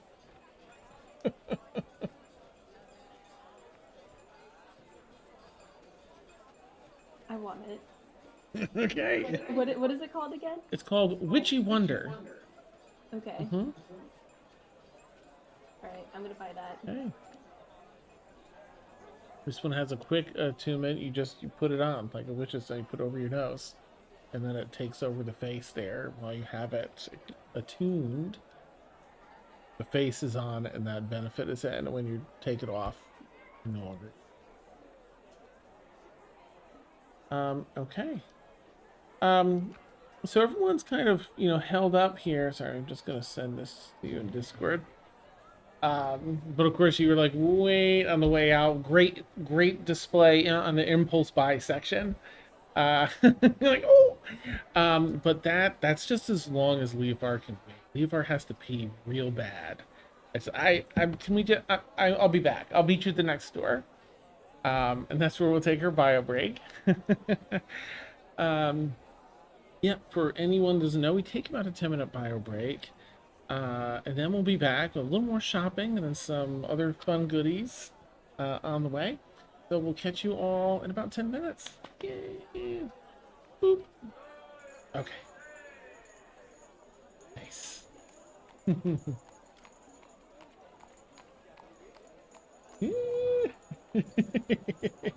I had to get it. Yes, no, it was Nice. so great. Oh, it was such a great purchase. I'm ready for. Are you not proficient in poisons? No. Ooh, fun. Mm-hmm. I'm I mean, honestly, just having a hag face was what sold me. Mm. sold you. Mhm. Yeah. Mhm. That's so good. I'm so excited. I didn't drop once in the call. That's right. So, And it's been so crystal clear and smooth. oh, yay. Oh, Nice. goodness, worth the purchase. I was at just sitting. I took when it got arrived, I went to Mm. Best Buy and like talked to like the geek counter. I was like, I need you to tell Yes. me everything about this. It's like it's another Wi-Fi adapter, but my Okay. previous one was because that's what was the problem was because I did all the things that you suggested, Dan, and I ran a Oh, diagnostics and everything was connected to it. But okay. my previous Wi-Fi adapter was this little tiny, sorry, got to do the YouTuber thing. Was Oh, this look at that. That's amazing. yeah, that Wow. super tiny Bluetooth Mm-hmm. adapter, but the one I got was what's it fucking called? Got the big antenna and everything. Yeah, it's the Yeah. Netgear Nighthawk, Nice. which Yeah. sounds fucking sick. You. And they gave me a full rundown on how it works Good. and just based what you had suggested and what they did, not a single drop, and I am so happy. Amazing. Oh, I'm so excited to hear that. It's clearly paying off big time. Even the video's clear too. Oh my god, Like, yeah. yeah. Broadcasting beautifully. All right, I am going to go.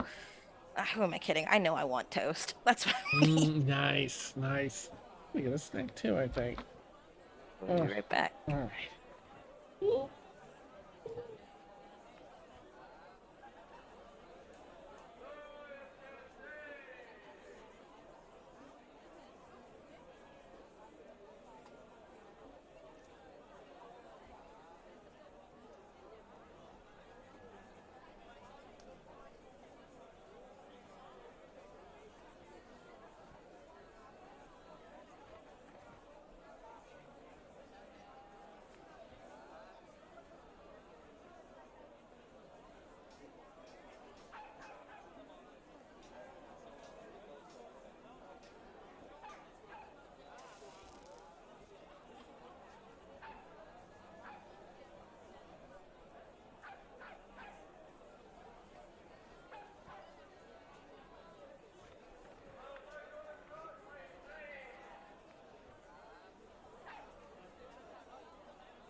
better.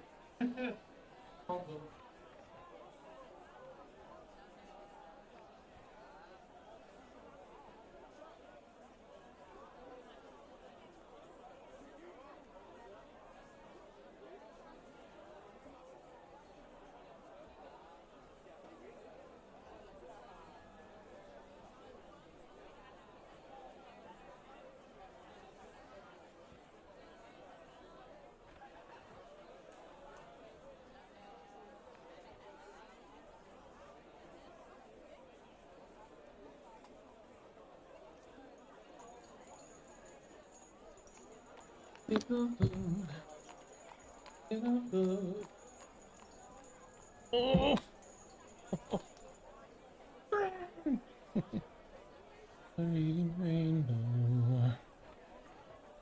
Thank you so much, Old School, for the 36 months. 3 years of subscriptions. You're amazing, and I appreciate you. Phenomenal.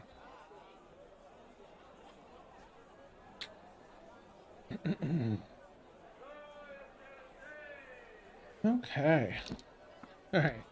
Next shop. That was Renard's. I'm really hoping someone goes down to the Mirror Lake too. We'll see.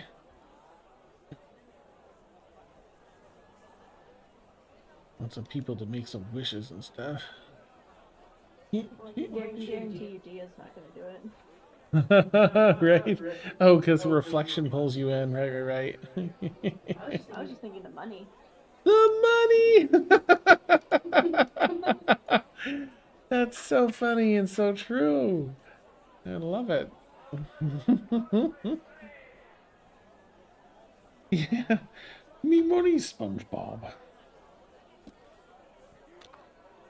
Dia is wise with her money. I love... Yeah. No, yeah. Totally practical. Not miserly, just practical. But she's, clearly, oh man, it still breaks my heart. She gave up the crown of intellect there for the diamond for Tuna's resurrection. Oh, so beautiful.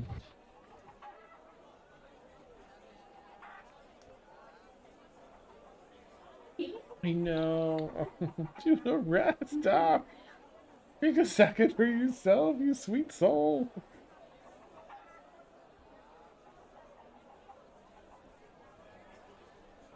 Soda.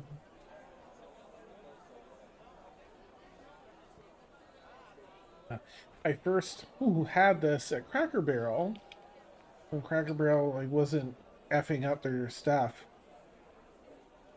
I've had Cracker Barrel twice in the past 5 or 6 years, or maybe 3 times.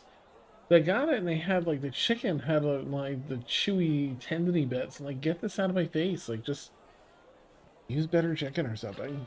Or take a second and take the stuff out.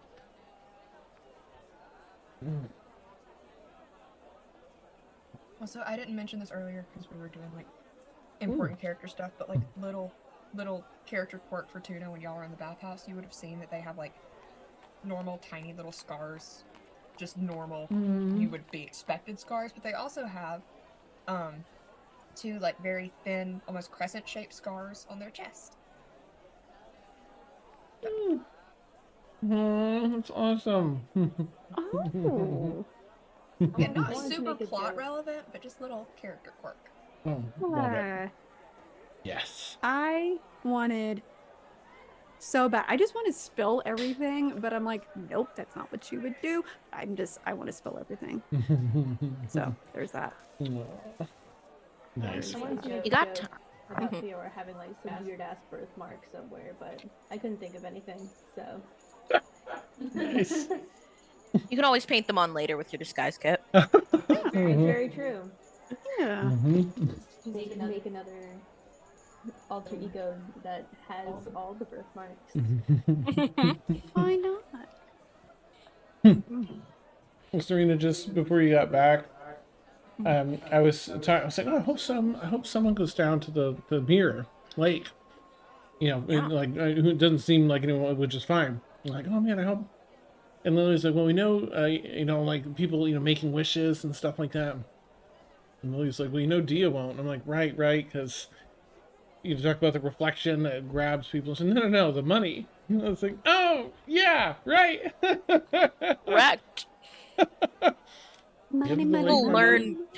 I will learn wish as my 9th level sorcerer spell to not pay a gold coin, to not pay a copper coin to this lake.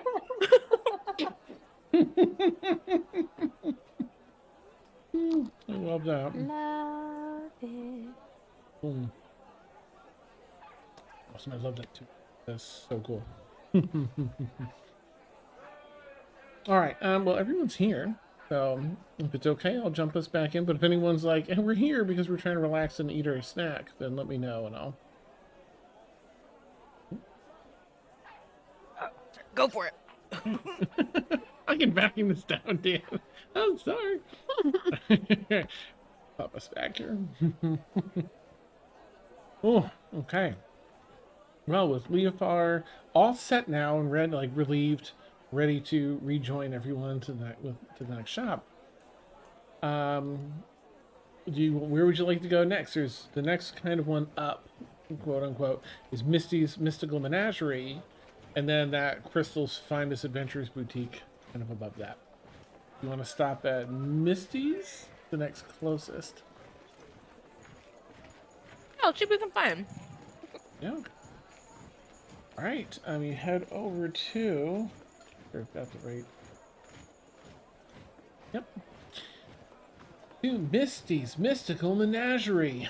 And this one is still a little too large to be considered just a normal storefront. It's not the full-on warehouse that Renard's was, but it's moderately close. But you can tell just by looking at the things, it's less like the first one was almost sort of like a swamp meat kind of, like you go there and you find weird things people have, and you know, here it's a little more organized. But we have the same sort of setup to roll a D100.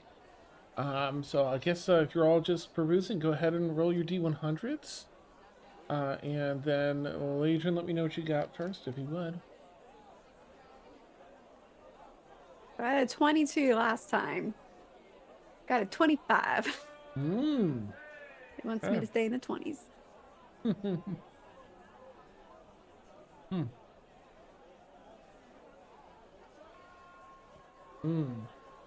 Okay. All right. I guess I've got to pay attention for this one. It's an amulet. Okay. It's an amulet.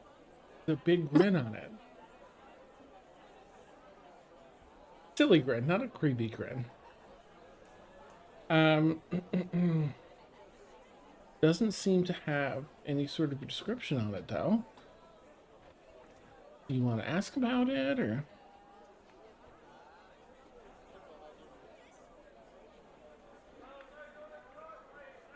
I want to say yes because now I'm curious, but also very afraid. Okay. They were, so as this reads, if the player laughs, the character does too. Anyone who laughs, even a snicker near this amulet, must make a save or laugh uncontrollably for the next minute. So I had to watch everyone. But you had a little laugh, so go ahead and make a charisma saving throw, Feyora. Nice. Oh, and Leadrin now too, and Dia. Yay! Two, yeah. Watching Tuna now. All right, what'd you get, Feyora? I got a 19. 19. Okay, you feel like you really have to laugh, but you're able to push it down. It's weird though that you felt so strongly. Dia, what'd you get? Oh yeah, you might. Thank goodness. Even with my very high charisma save, it is still. Oh god, I lost the number. Still only 12. Oh, okay, that just misses. Yeah, you burst out laughing. What is happening? Oh my god. Leadrin, what'd you get as you starts losing it? 7. Ah, you get the joke. Yeah, you start losing it. You're laughing uncontrollably. The two necklace dangling between the two of you. Feyora, Tuna, is there anything you'd like to do? They're loud and it's uncontrollable laughter. She Kind of. grabs Oh, sorry. Go ahead. she grabs some cloth from her bag and stuffs one in each of their mouths.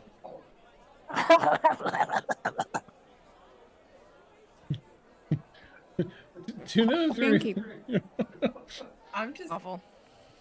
kind of blink a couple times at all of this happening, and I'm just like, yeah, right. And then I'll just kind of take the pendant Mhm. and just kind of set it back down. Nice. Okay, a minute goes by, and the laughing subsides. That was terrible. So Oh, goodness. I hated that. Mm-hmm.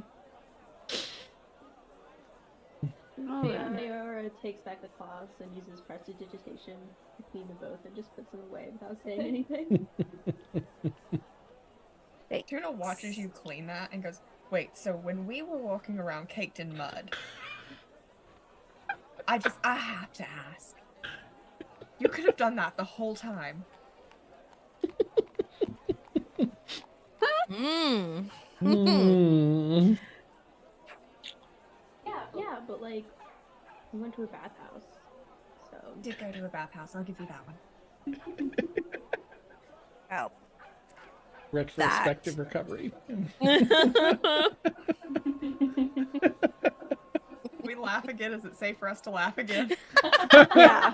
1 minute of Mm, laughing It's for just everyone. awful. Yeah. Awful. We're just staring at each other while Laedrin and I just Yeah, just watching it happen, just like, yeah. Okay. Nice. like, this tracks. This tracks. Beautiful. I mean, after the rest of us like banshee wailed in the Feywild, I feel like at this point, he was just like, these people really accustomed to, random outbursts of emotion. I always have calm emotions prepped for y'all, so. Tuna's learned. It's ready. Oh. Yes. It's helpful. It's the I'll turn this car around of the game. Basically. Which, let me Mhm. just say, Tuna's the worst one to be the quote-unquote responsible one. That's amazing. Fun. Okay, y'all navigate a safe distance from, said necklace. And Feyora, what did you get on your roll? Well, not too safe because I'm like 5 away. I got 20. Yeah. So this is a mixed bag. Some of these are like that. Others are, have some utility. 20, you said? Okay. It's a little tiny glass bottle. Has a chain on it, as though, well, not quite necklace length, but a chain. Little card that comes along with it says, when you swing this bottle overhead, the bottle absorbs ambient light. Later, the bottle can be unstoppered, or you remove the cork to allow the light back out again. It can hold up to 5 rounds worth of light. Special properties of light are preserved. Let's see. So if you absorb moonlight instead of sunlight, it can, induce lycanthropy, things like that. Sunlight might be like able to ward off, vampires and things.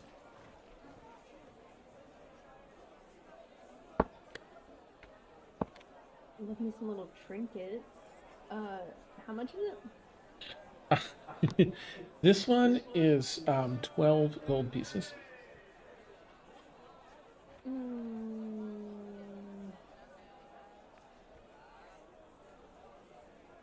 Decisions are hard. If you want some time to think, I can move on. No, that's okay. I'm not gonna get Let it. me think if I want time to think. Yeah. Okay. You're gonna kind of neat, but you know, a little too pricey for what's come with it. Tuna, are you looking? And if so, what'd you get? Yes, a 32. Okay. It's a book. You know, but there's just an energy around this book. Like looking at the cover, it looks like it's an illustration of a bunch of people having a really fun time. So you pick up the book, and the title of the book is Party Book. This book creates audible illusions imitating a party. You open it up, and party kicks in. And the state of the party depends on the page the book is open to. Page 1, page 1, you'll hear a couple setting up silverware. That's sweet. There's a number of these, but these are just some examples. Near the middle of the book, there's raucous carousing. And then near the end, it's the end of a party, mostly snores and a few people taking shots. It's so sad. At the end of Love a it. party. But different phases and a couple different styles of parties in here.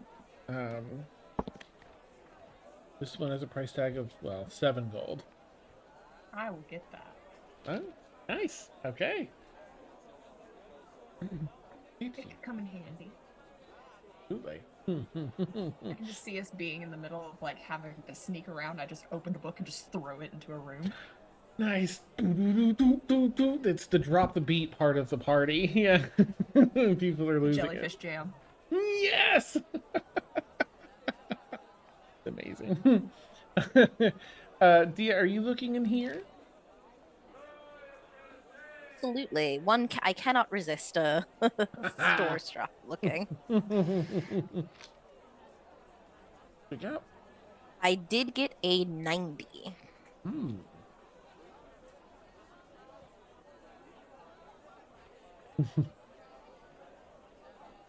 I need to double check something real quick. Sorry. Okay, no problem.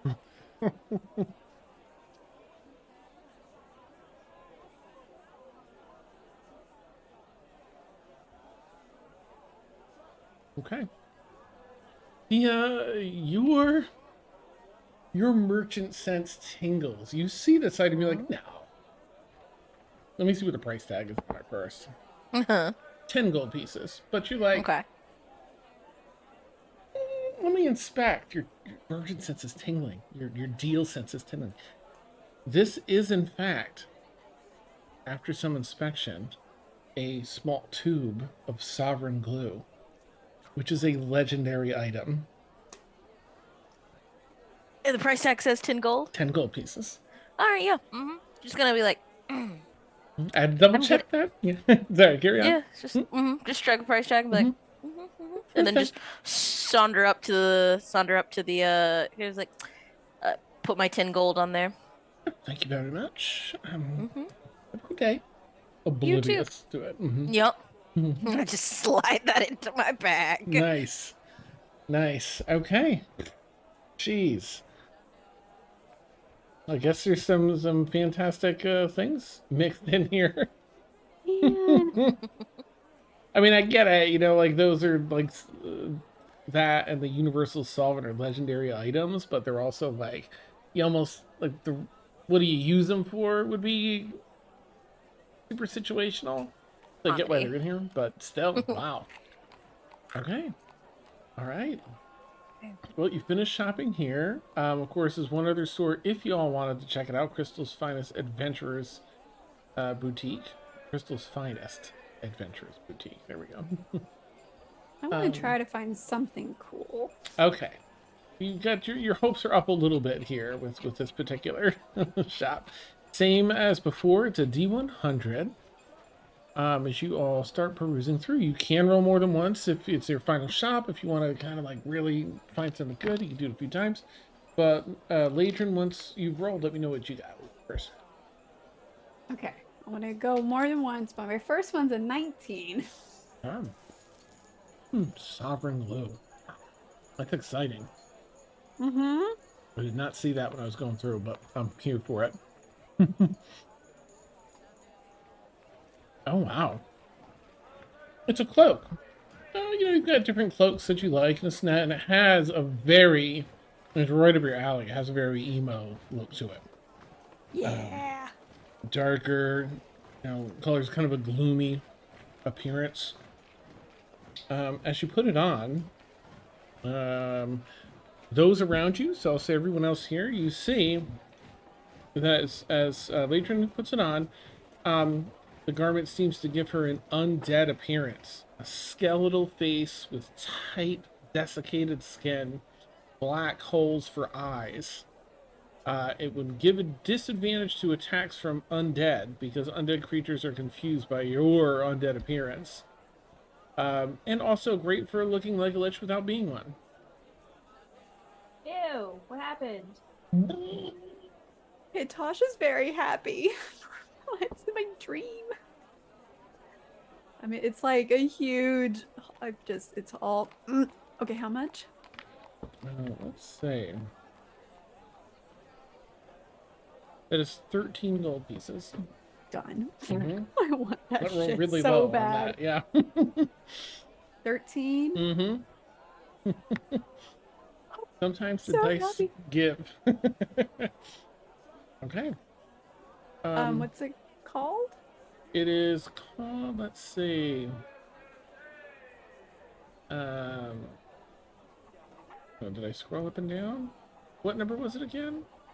19. 19. Oh, Cloak of Death.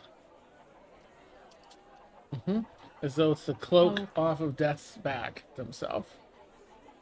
I'll have to custom it. I don't think it's, Oh it's yeah, not sorry, is not indeed. No. All right, Feyora, what'd you get if you're looking in here? I did. I rolled a couple of times preemptively. Well, let me know the first one, and we'll circle back. 29. Okay. All right, it's a hat. It's woven with an interesting material. It kind of looks like either corn silk, or possibly hair, which is strange. But the tag says it's an edible hat. Hat made of edible fibers. Again, probably corn silk or possibly hair. Whatever the material, this is a magical hat that gives the consumer one usage of inspiration if they say out loud, "If I'm wrong, I'll eat my hat," and then eat the hat. Eating the hat takes place over 1d4 rounds of combat, during which the character can only use movement or dodge actions.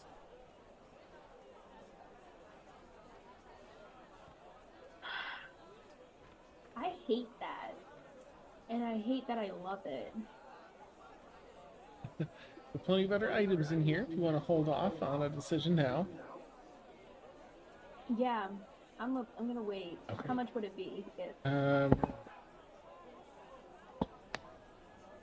It's going to be 17 gold. Alright. Might be a little steep for... Yeah. We'll say no. As much as I love that opportunity, Yeah. I'd rather just eat an actual hat. Well, that takes one round. Okay. We'll come back then. Tuna? 22. Let's And see. I knocked my dice tray over. Nice. Oh, okay.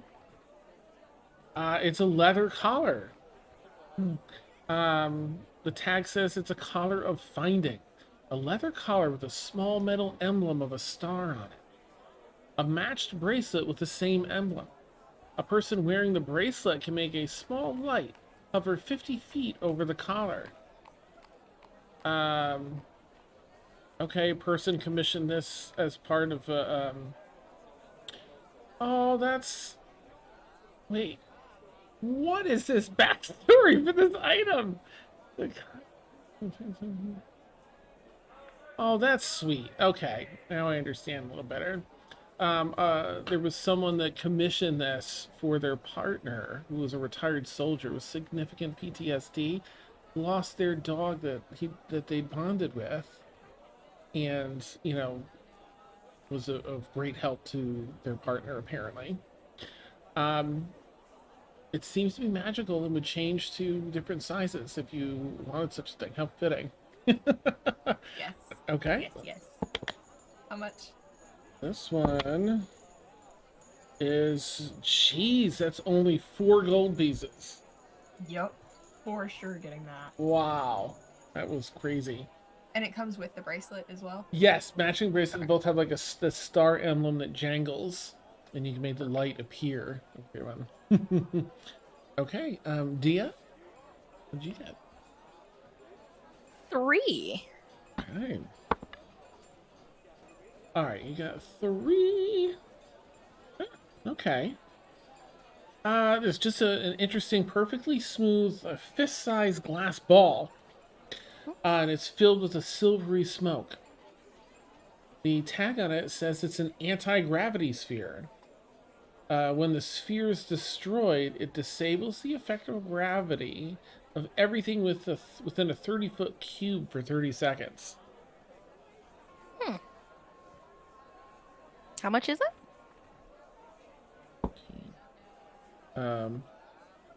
13 gold pieces. Oops. Much like the glue, I don't know what I would do with it, but it'd be funny whenever it's used. So Use the glue and glue it to someone. I'll say, and this isn't trying to sway you either way, but I just realized Yeah. that it might also come in handy if someone's falling. If you can throw the thing ahead of you just before you Oh. land.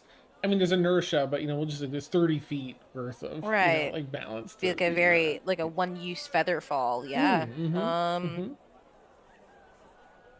But again, that's just a thought. So either way, you can also put a pin How in often- it if you want. I think I'm gonna go ahead and get it. How often do you come across like cool magical items when it's not dungeon delving or in the Feywild? So Okay. All right, beautiful. I'll go ahead and 13. And you said 13, correct? Yes. Okay. Okay, I'll go back around and double check since some people were done. Laedrin, do you want to check for another item after you have the cloak of death? You're welcome. So happy right now. But for funsies, Yeah.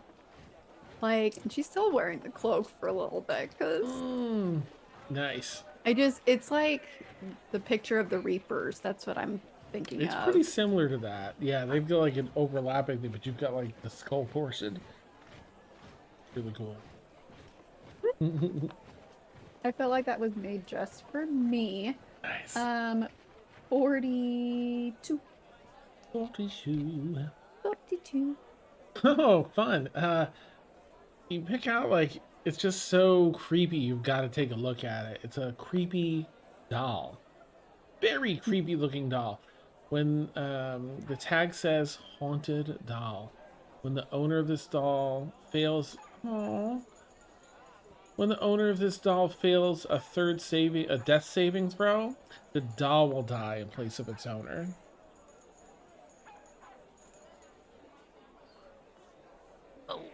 Oh no. Oh no. Do I want it? It is a haunted doll item. Like, how much?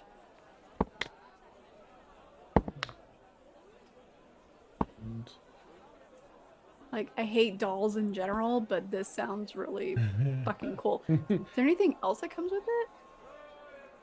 that you can, it's 27 gold, just to put that out there. And what was the other question? Is there anything else? Yeah. Does it, besides, okay, so it dies instead of You on a the owner. third the same time. This haunted Okay. doll doesn't seem to talk about the haunted part. That's all it says in the tag, so you don't know anything about that.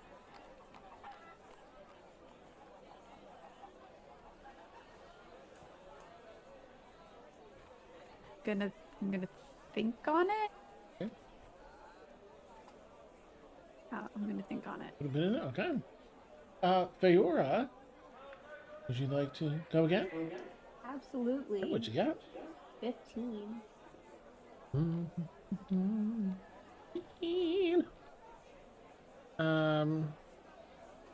Man, you and your light, I guess. Okay, or maybe someone else with the bottle of light. This is the tag says, let's see, it's a little box. Tag says captured sunlight. Sun-filled mirror catch box. You open it up, it's reflective mirrors all around. It has enough sunlight to fill a room with bright light. Built by a retired adventuring dwarf and filled by passing adventurers. It can inflict 1d4 radiant damage for out to 120 feet every round of combat when it's placed on the ground until clothes are destroyed. But that you can't exclude yourself or your party members, it's everyone. Yeah, no thank you. Okay. If you want to go again, there's plenty of times to go before we, reach gap. So I'll come back. Tuna, you want to look again? I'm good. I got pretty good things. So. Oh, nice. All right. Brings us back to Dia. Would you like to take another look, Dia? Would I like to? Sorry, what was that? Would you like to take another look through? No, I think I'm good. I want to, especially with what I want to maybe buy in the future. Yeah. Typical rich person, want to save all my money. Nice. Okay, back to Laedrin. You want to look again, Laedrin? I'm going to look one more time while I'm still thinking about this doll. Yeah, go for it. You said 27 gold? It's 27 gold, yep. Can we haggle in this place? You could try. Oh shit. 95. 95. Mm-hmm. Yep.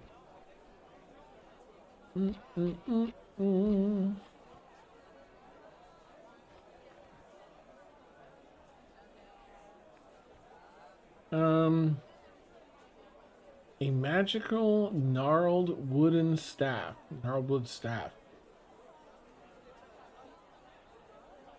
That's all the tag says. Requires attunement.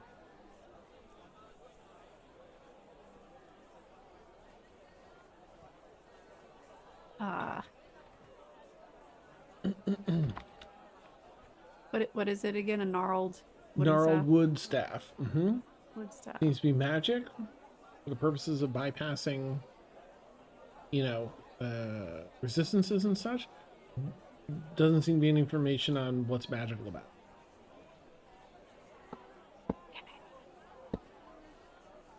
Price is 13 gold.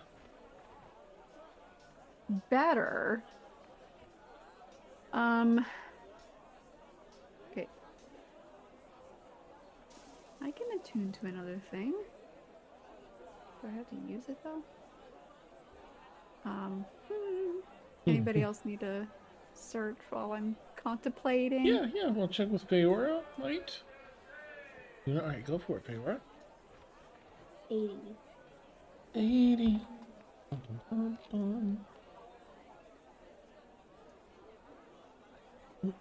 Okay.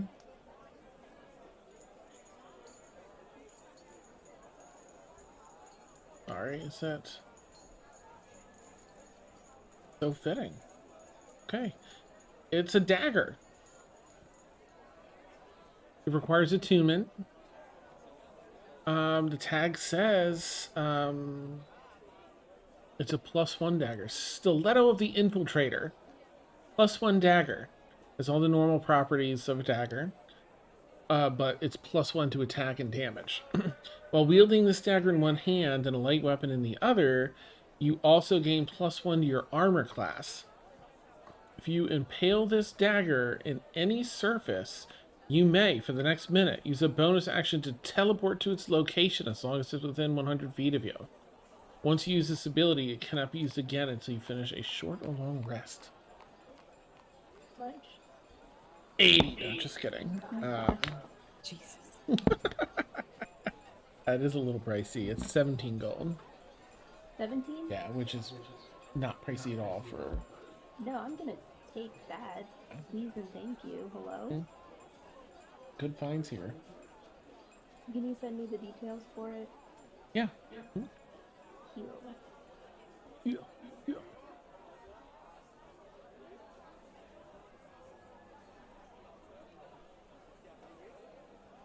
Okay. All right, so back to Laedrin and your final store here. Is there any? Would you like to look again before deciding on these other two? It's a-okay if you do. Might help you make a choice. Maybe you'll land on one of these bangers. You know. I love them both, but yeah, one more.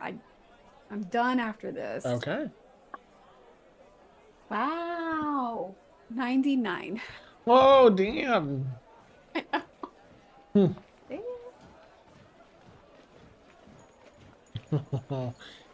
It's a little vest, a leather vest. It looks pretty sharp. In fact, it looks it would fit under the fine clothing category. It's called a vest of buoyancy. It's a small leather vest enchanted to magically float when exposed to water, or body of water. Commissioned by a noble after his daughter almost drowned in the estate fish pond. Little backstory note there on the ticket. That one's 10 gold pieces. She doesn't. Okay, so she doesn't like wearing a lot of fine clothing. So I'm gonna say no. You Haunted doll, we'll give her a pass. But it could just haunt her back. Like I just have a feeling. Or a can roll again staff if you want. that. No, I don't want to keep rolling. Or the staff that's magical, but we don't know exactly what kind of staff. Is it a full staff or a quarter staff? Full staff. It could be either or, actually. It doesn't say, so whichever you'd prefer. Oh, okay. Because I carry a shield, so that's why I was asking. Oh, you're a quarter staff then.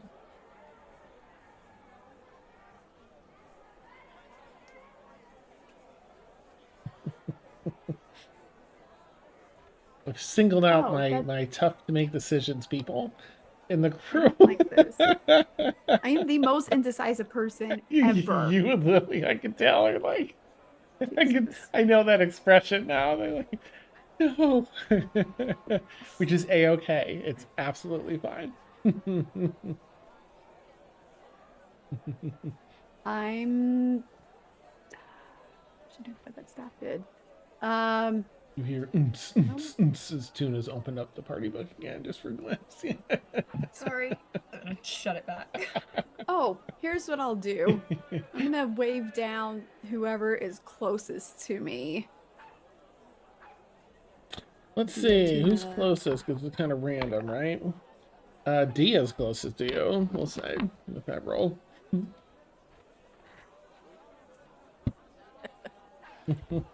Hey. Hey.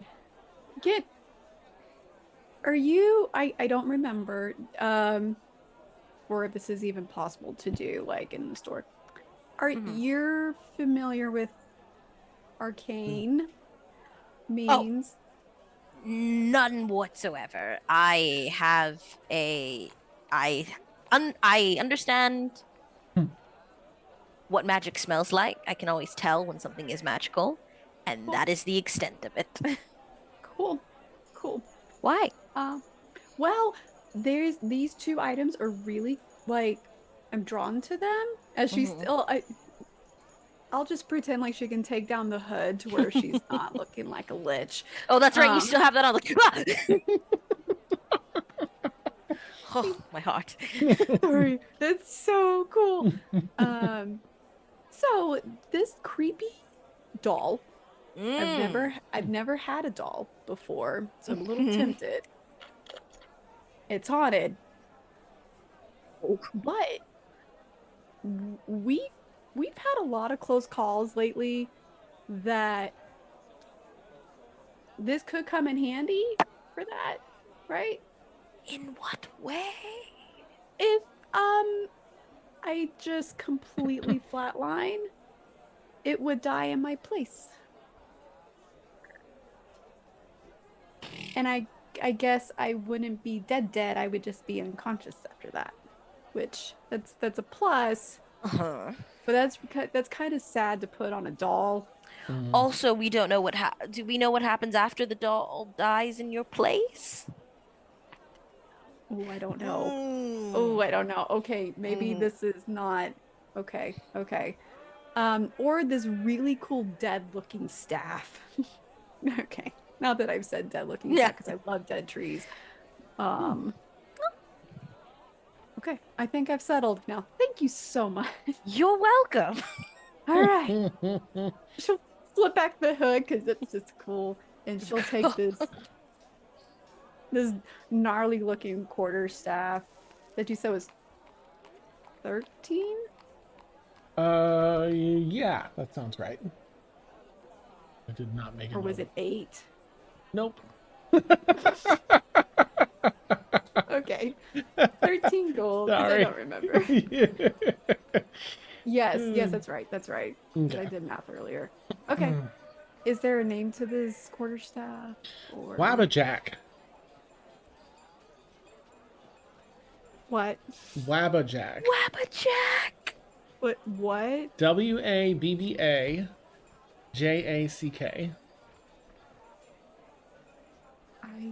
What?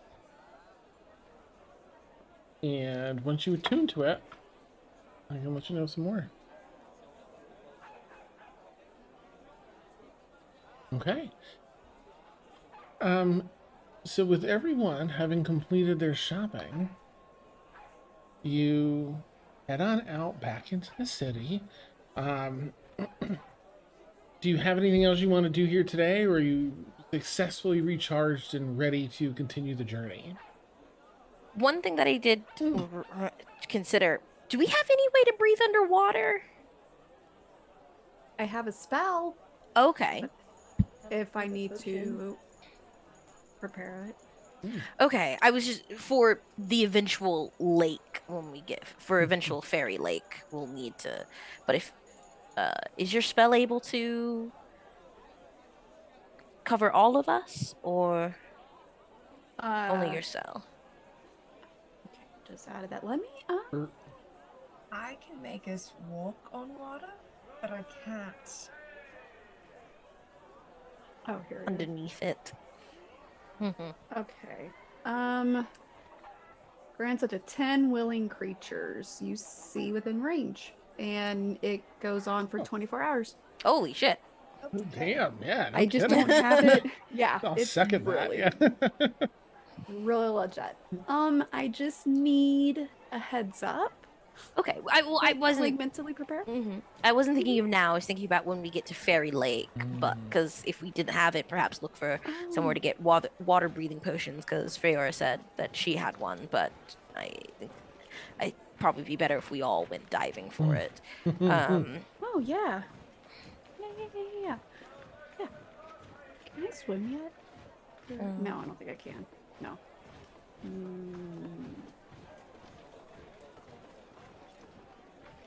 Where'd my wild shape go? I don't think I can swim as a wild shape or in wild shape too. So like, but all the things. Okay. Then nothing else. If now that since your spell works on 10 people and lasts for 24 hours, then I'm good to leave Crystalbrooke if everyone else is.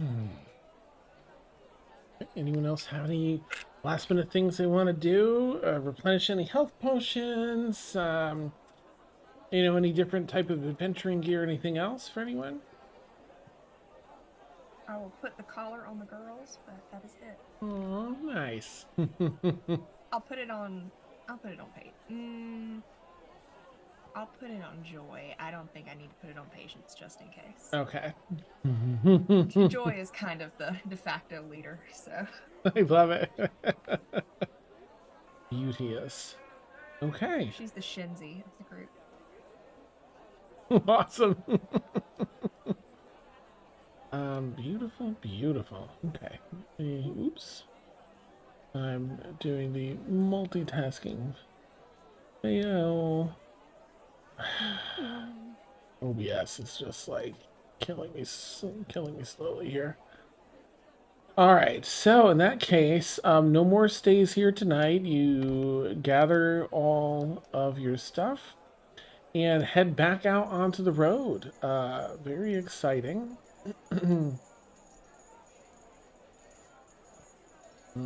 Oh yes, killing me. And so the journey continues. It's a nice, fairly nice weather day as we're now into, gosh, I think it's right towards the end of March, wasn't it? I think I said it's around there.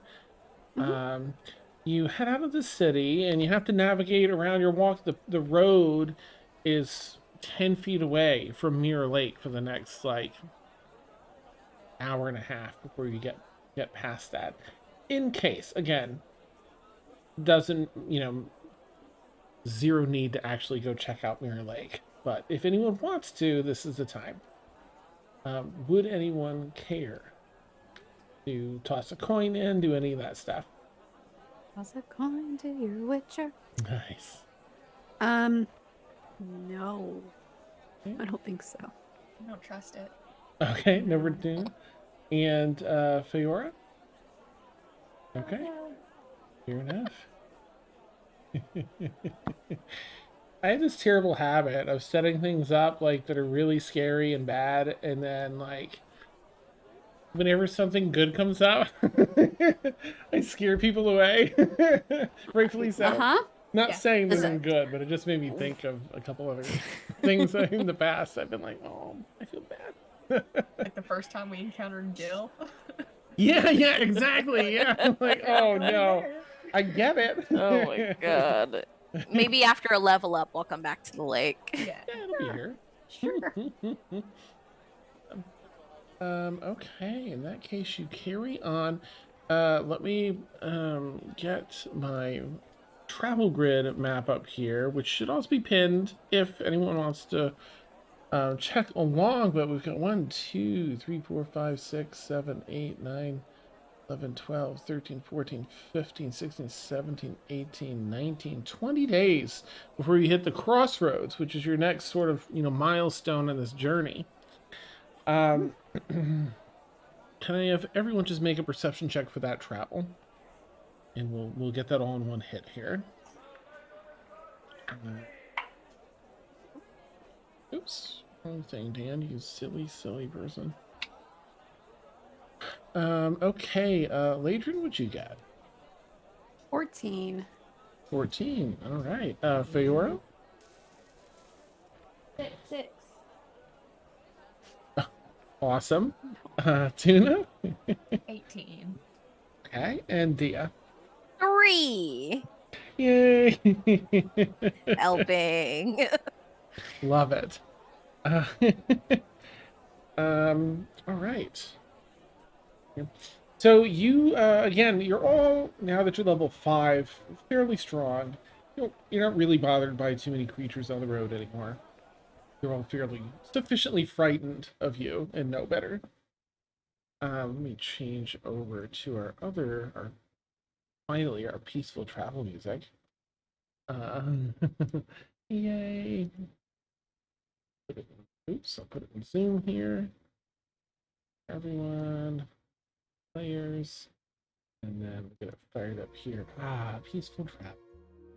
Yeah, and so it's the 5 of you on the road, setting up camp in the mornings, fresh coffee.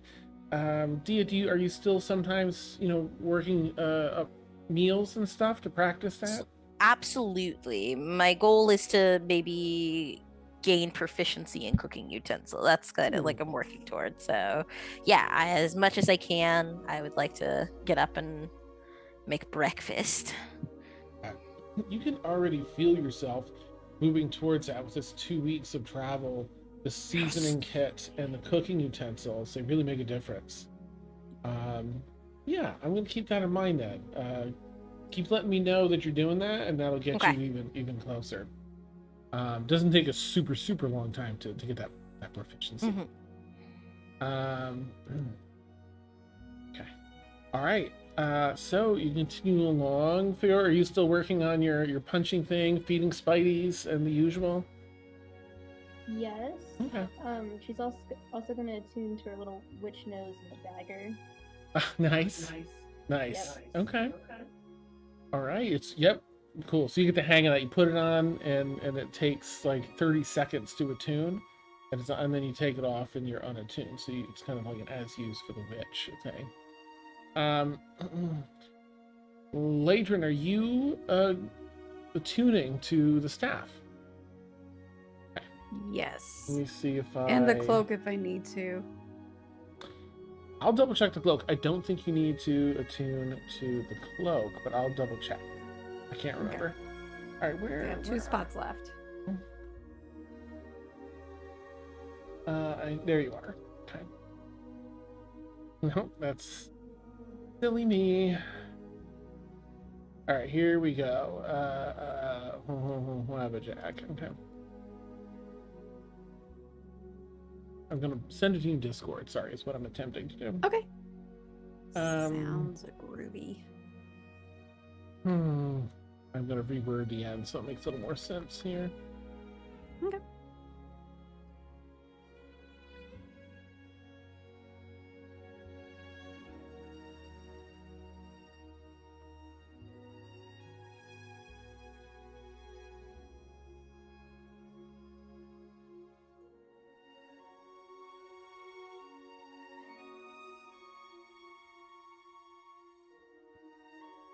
Okay. And Tuna, are you still doing any of the attuning with your shield? Yes, for sure. Let's see. What did I say? It's 2 weeks. I think it was a 2-week journey down here. I feel like every morning when I'm doing like my morning prayers or whatever to like get my spells prepared for the day, I'm like kind of meditating with my shield a little bit. Ah, great, beautiful. Okay, it looks like just about 3 weeks to get to the crossroads where just a number of the paths throughout the continent intersect here. Along the western coast. When you're maybe 3 days out from getting to the crossroads, you find yourself dreaming. At the end of your sleep, you've been plenty of dreams, everything going, the way dreams typically do. And towards the end, you hear someone calling to you in your dream, but you don't see them. Hello? Hello? Who are you? Hello? Oh, you can hear me. Can you do me a favor, please? Can you wake up? I'm sorry? Around the body to go with it. Please wake up. I'll try to wake myself up, I guess. Okay. You kind of you manage to wake up. A little groggy, but the girls are in there in the tent with you. The shield by your side. Yeah, let me know what you do when you wake up with that shield, like a little off to the side. The girls, their head on it. I would kind of look around for a little bit and probably just go check outside, just do a quick sweep, and I would grab my shield as I go to do the sweep. Right? Excuse me, girls, kind of like... Yeah, just scoot them off. And you pick up the shield. Oh, you woke. What's your name? I'm just gonna look down at the shield. You... Good. Was that you? It's me, yes. Glad you can hear me now.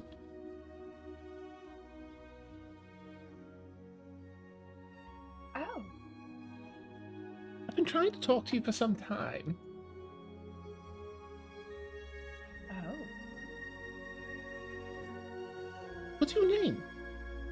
sorry. Opportunity. Tuna. Oh, my name's Poppy. It sounds sort of like probably a young girl, maybe 6 to 8, somewhere around that soft little timbre to it. My name's Poppy. Poppy, alright. Well, Poppy, how long have you been trying to talk to me? Oh, I suppose for some time. Where the heck are my notes for this? I'm so sorry. One super quick moment as I don't know why my notes aren't.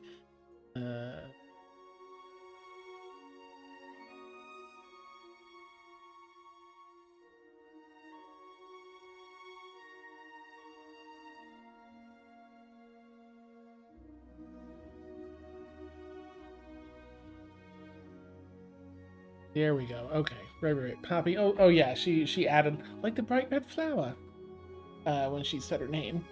I've been. I suppose it's been. I don't know. It's hard to tell time, but maybe for several weeks.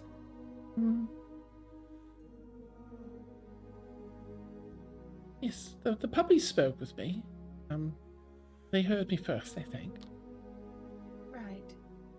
They said you were a friend.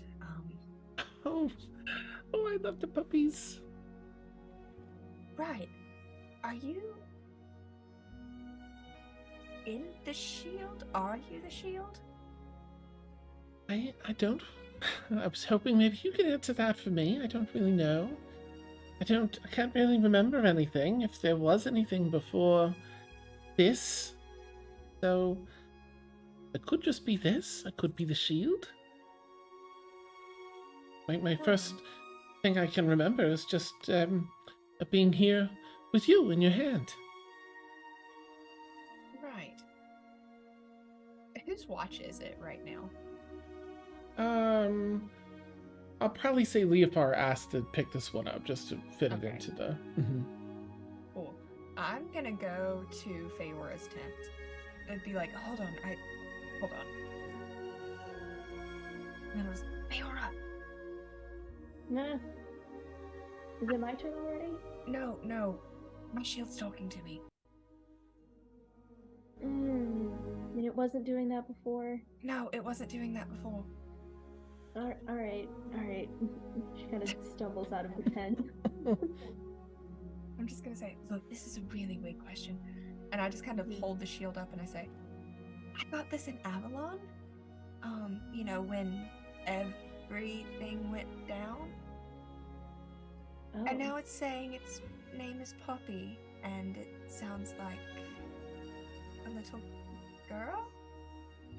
And I'm kind of freaking out a little bit. No offense to you. And I look at the shield and say that. Oh, It's no, just I'm. a very strange situation. You're the same. Can she give us answers? Maybe. Can Feyora hear this? She can't hear it, but Feyora, you can definitely. You are now getting a proper ghost vibe from the shield. That's what I was hoping for when I went to Feyora. Oh, God. Then you said you got this in Avalon. Yeah. It's been with me ever since the bombing. That's why it's the way it is. Oh. Well, I'll just super quickly add, I'm so sorry, that whatever time, because Dan couldn't calculate it, she's been around as long as the date goes back to the date that you died. The nose. Got you. Nose. Got you. She said, okay, so I died. You know how I died. Obviously, you were there. You Right. helped. I have a brief recollection of Yeah. such an event. Yeah. She says she's been here a few weeks, and I think it lines up with that. I think that's when she appeared. Oh.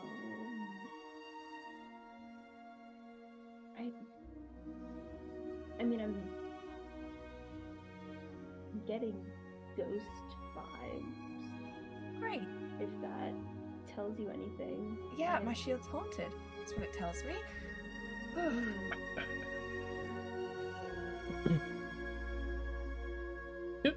You're not going to get rid of me, are you? No, absolutely not. I'm just very confused as to how you got in there. And So she Wait. thinks I'm a ghost? I did live before this? yeah, that's the general, I think, what she's saying.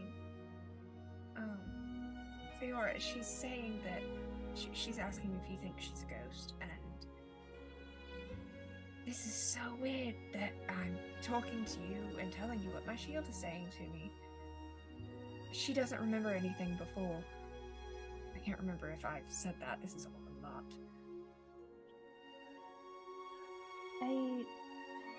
I mean, I've come across other ghosts that have their memories, so I'm not really sure what could have happened with her to where she doesn't have them. I'm Right. still pretty new to the whole ghost thing, too. I only recently learned that it wasn't an overactive imagination, Right. so Okay, well. at the very least, she seems nice. I mean, I don't know what kind of things she's saying, but your tone. I mean, she seems. She likes the girls. She calls them the puppies. So. I Who think doesn't she's. like the girls. Yeah, I think she's young. I think she's really young. I can't do another round of those children. I'm so sorry. I can be helpful too. I don't want to be a burden. The only thing I think I know about myself is that I have a very strong wish to keep people safe. Keep innocent people safe. I really want to do that, and I feel like I sense that in you. So I don't know if that's why I'm here, or what the reason is then. But I can be useful, and I can help with that, I think. She's saying she wants to keep innocent people safe, and she's here to help with that. Yeah, I would absolutely. That's what I want too. So Sounds like a kid, you. yeah, honestly. I mean, I don't know how we would go about getting answers, but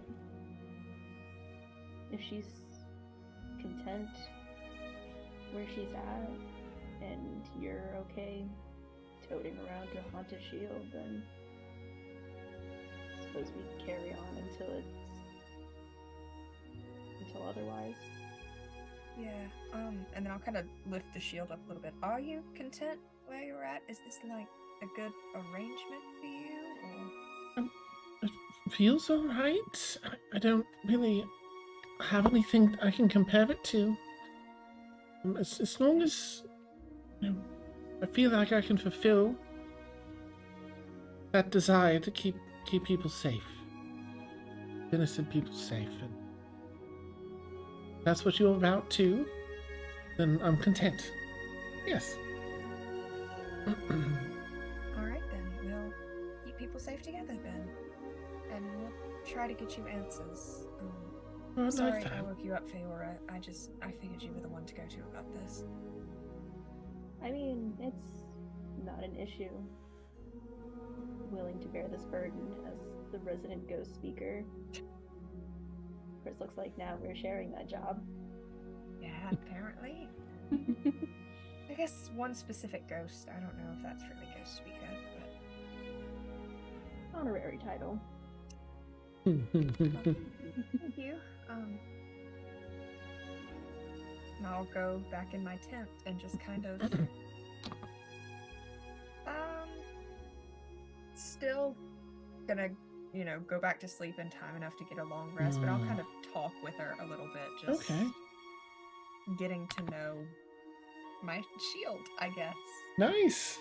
Nice. Not in like a this is probably an 8-year-old child. I want them to feel safe because even though it's a ghost in a shield, it's still it's a scary situation for everyone.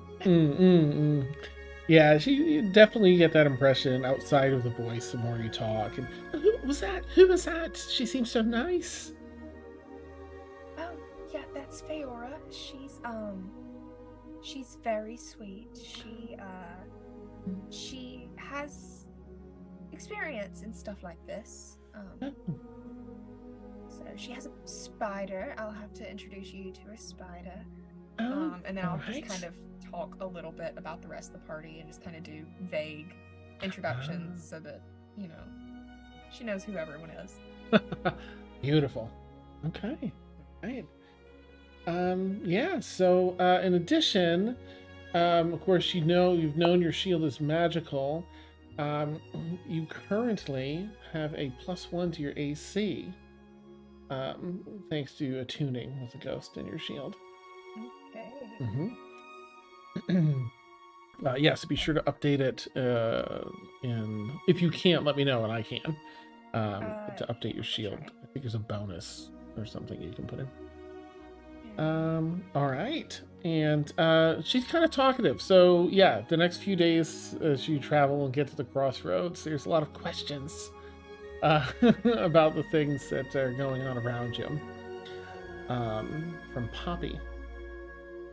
All right. So I'll introduce her the next morning, like at breakfast. I'll just be like, "Good morning, everyone," and then hold my shield up. This is Poppy.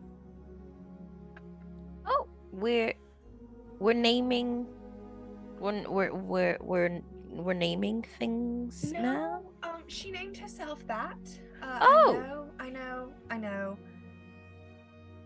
She's maybe haunted shield. Oh. Yeah. Oh. So we're just not really thinking about it. I've told her a little bit about all of you, so we can skip, introductions. But yeah, I just figured I would introduce you all. Yeah, Laedrin, she is a friend. We did find out that is what the girls meant. Did were you anywhere near a haunted doll recently? Not that I know of. No? Okay. Oh, Okay, that is good. a good point. I did. She did. I think. Okay, when I died, it's fine. We'll figure it out. Yeah. It's fine. But you've never heard of a ghost hitchhiking on a shield before? No. Feyora, where could I possibly have learned that in my lifetime? No. I'm No. messing with you. I haven't heard of this either. Okay. All right. Okay. Well, Wanted to get that cleared air with that. Hey. well, So does, Poppy, welcome to. Well, you've been with us this entire time. It is a pleasure. It is a pleasure to know you are with us. Everyone's so nice. She says you're all very nice. Oh. Oh. I love that you guys are just like, yeah, all right. What can we do? We can't toss us out. We can't toss. It's a possible child in a shield. What are we gonna do? Put it down? Put it away? Just the fact that Tuna's just like, hey, my shield is talking to me, and you guys are like, okay, no questions. Nice to meet you. We all have our secrets. It's I already okay. asked my Like question. there are tons of questions. I just don't know if they have actual answers to them, or that you would know, or that would be ridiculous. Like, Tuna, I don't think you put a child in a shield. That doesn't sound like you. no. So, I mean, we all Like, have it our makes sense that things. y'all would just accept it, but if you Yeah. really think about it, and like the context of what's happening, it's just like, yeah, okay. ooh. Did Tuna get hit Just too gonna- hard by the mudslide? Yeah. That's what, yeah, but we're just gonna chalk it up to everyone has a thing. Listen, Feyora sees and talks to ghosts. You have a ghost child. What do I have? No, I think Dia and I are the only normal ones here. Okay. oh no, we have an impending sense of doom due to the nature of our own magic slowly destroying our bodies. Yes. Okay. Oh dear. Yep. Mm-hmm. So Beautiful. Goes back to the drinking tea. Amazing. All right, yeah, so it's a few days to get to the crossroads, kind of getting accustomed to that, and every so often Poppy will ask Tuna some questions about what's going on or other people. Be like, which Tuna may relay, thank you for the raid, hi Knights of Silver Moon. Until you finally make it to the crossroads and begin turning east to go across the Morishita expanse. And as you do, you actually encounter a small caravan coming up the path. And they'll greet you and say hello. There's a few people. It seems to be like maybe around 11 people in this little caravan. You see some folks that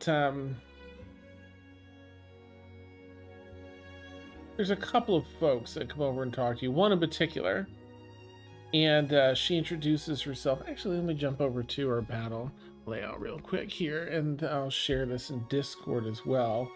Introduces herself. Actually, I'll roleplay that a little bit. Get back into Sundered Fate here.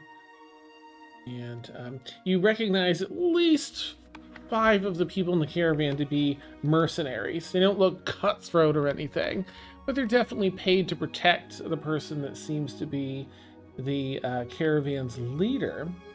We'll get into that in a quick second here. Just finding this to put in Discord. Here we go.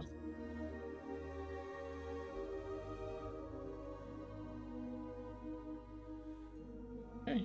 Boop. Oh god, I was worried it wasn't gonna file size would be too big.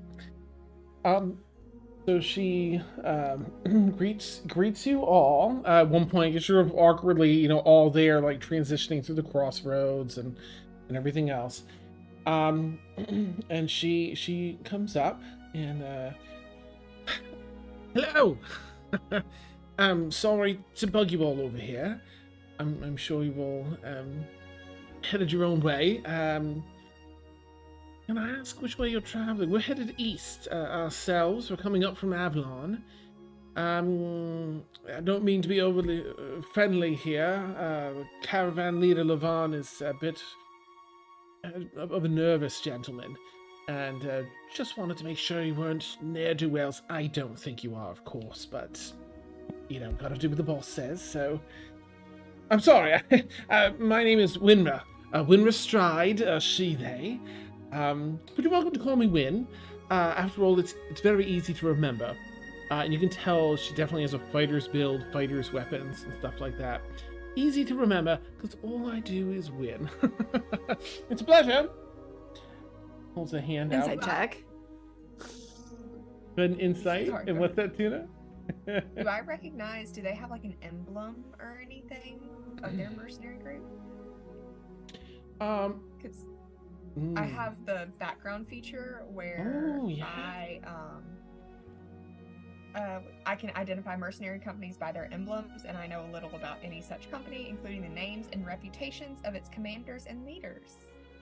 Awesome, you do. She has, let's see, I think it'd probably be in a pin form. While it looks very ornate, it's prominently shown. She's a member of the Steel Sleeve Order, and they are known. They have a lot of renown. That particular mercenary company. They don't really take on anything, shady or nefarious. They're effectively like a neutral or lawful good kind of mercenary group for the most part. People are people, but they try and hire mercenaries that have like trained and proven themselves. She seems to be the only one here though from the steel sleeve.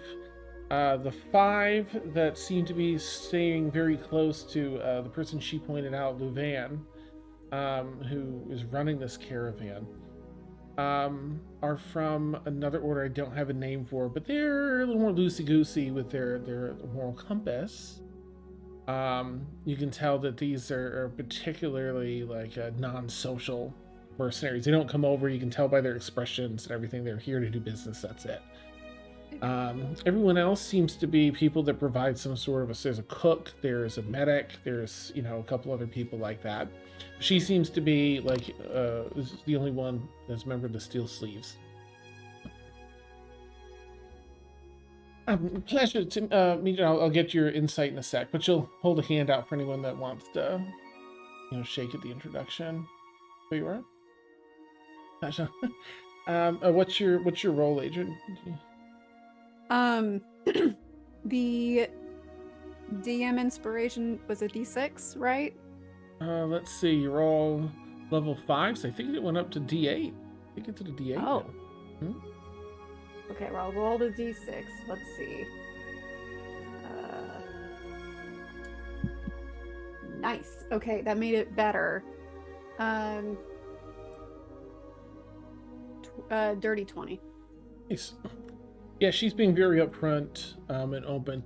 You get a sense that she's very confident in her skills and doesn't really have a reason, doesn't seem to present any sort of anxiousness or nervousness or reason to lie. She's just seems to be a welcoming person that if you all are shady, she feels she can take care of business. Got it. So, not that I'm looking to get into your personal business, of course. Just wondering if you'll be traveling in our direction, and you know, just doing the. And she's looking around to see if any of you have any symbols, or any identifying marks, which I don't think any of you do. Unless I do not. Definitely doesn't wear theirs anymore. Nice. Okay. unless she's aware of my thing. No. Okay, yeah. then no. Right. Well, I guess she'll look at you, Feyora, since you shook her hand. It's just, are you traveling east as well, or are you headed down towards a different direction? Which I don't remember which. You're heading east. Yes, we're also heading east. All right. Well, I don't see any problem with that. Traveling in numbers is certainly safer. I think so. Over there's you can. I'm sorry. Let me put the image up here. Shame on me. I'm so sorry, viewers. This is Winra that they've been talking to. Leader of the caravan is Levon, and he's bit of a nervous fellow. So please, just you know, I'm not asking you to leave a great deal of distance or anything, but just if you need anything, come see me, and I can make sure that, you know, take care of any needs you have. Of course, if you have anything you wish to discuss with the man, I'm sure he'll listen. I just, he's just been very nervous on this trip, so. It has him so nervous. I've been trying to figure that out myself. I've only worked for him a time or two, quite a while ago. Not so nervous back then. And you look over and see Levon that seems to be an elven gentleman. Silver hair, but very, you know, young in appearance, because elvish. Here, I'll put them in Sundered. Faete. I'll switch over here for our viewers to Levon. A lot of tattoos he's got tattoo sleeves and up the neck, and some sort of like butterfly wings over the eyebrows and such. Capable gentleman, certainly. But I don't know. seems a little less willing to speak about it, but, well, that's why he's hired so many people, I suppose. From 2 different companies as well. Yes. I was paid extra. I don't typically work with those of the Red River, but if the coin's right, and it's just a few months' journey. Yes. Well, here's to hoping we have safe travels together. We're actually headed over to North Belmont ourselves. Where are you all headed? Again, if you don't wish to answer, please don't. Well, we ourselves are heading over to Sunhaven. Oh, well, quite a fun time we had there.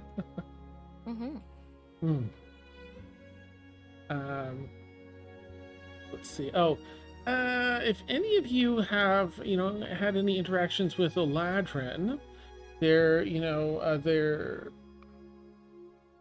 moderately uncommon among elves, the different elvish groups. But Laedrin have different forms. This one is in their winter form currently. And yeah. Changes anything else. Yeah, he's not barking orders, but giving orders to people. Seems to be like hurried and will shout over a little bit. Winra. Look back. We good? All right. Turns back to the people and continues getting them ready. I should probably get going, but yes, please, let's travel together. We have some food to share, and of course, safety in numbers. Until sure we'll split off at one point when we head to North Belmont.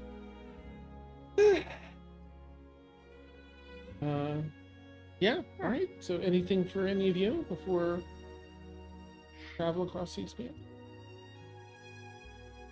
No. I think I'm just gonna keep an eye out as to what's got them so on edge. I don't know what I'll find, but just very curious. Okay, make an insight check, Dia, if you would, over the next Okay.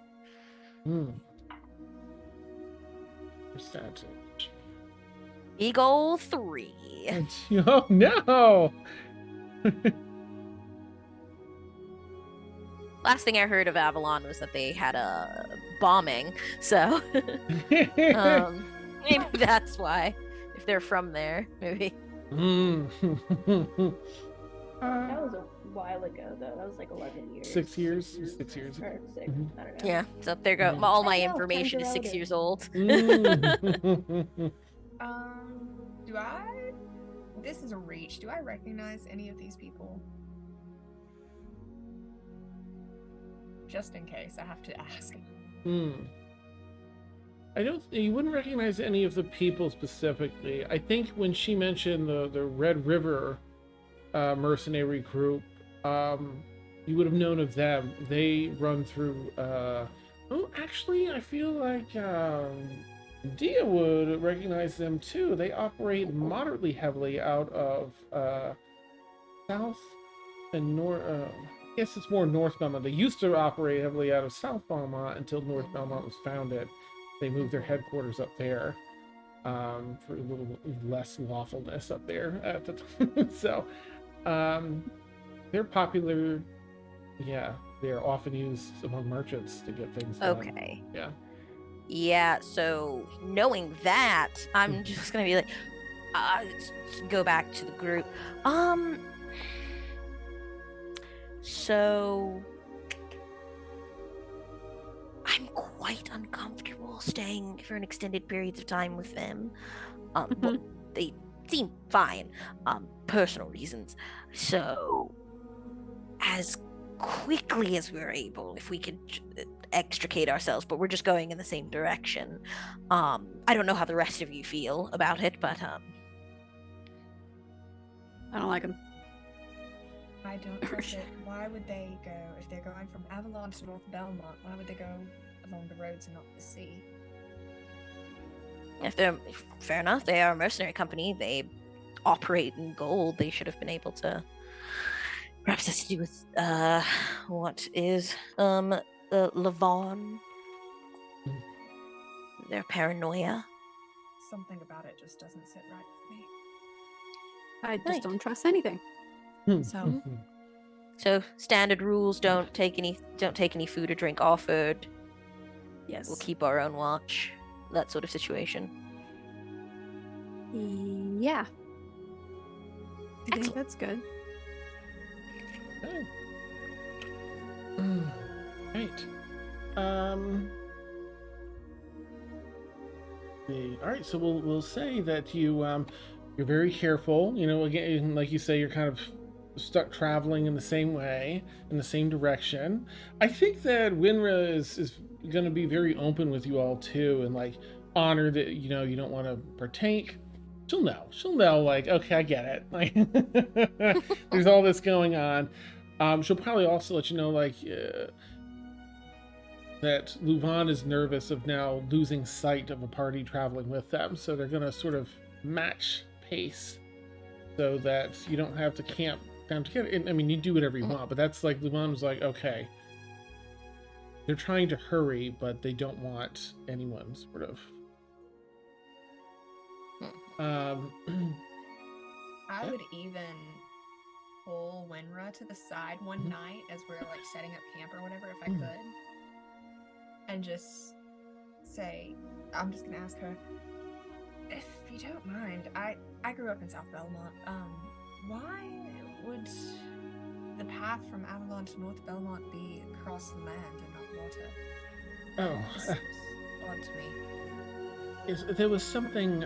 We had to make a stop in the Phalanx, and then northern Phalanx, just a day's travel south of the crossroads, actually. And so we unfortunately had to travel across all the way over here and all the way back. But again, pay's worth it. Yeah, I asked the same question myself. That's why we're not just sailing. But here we are.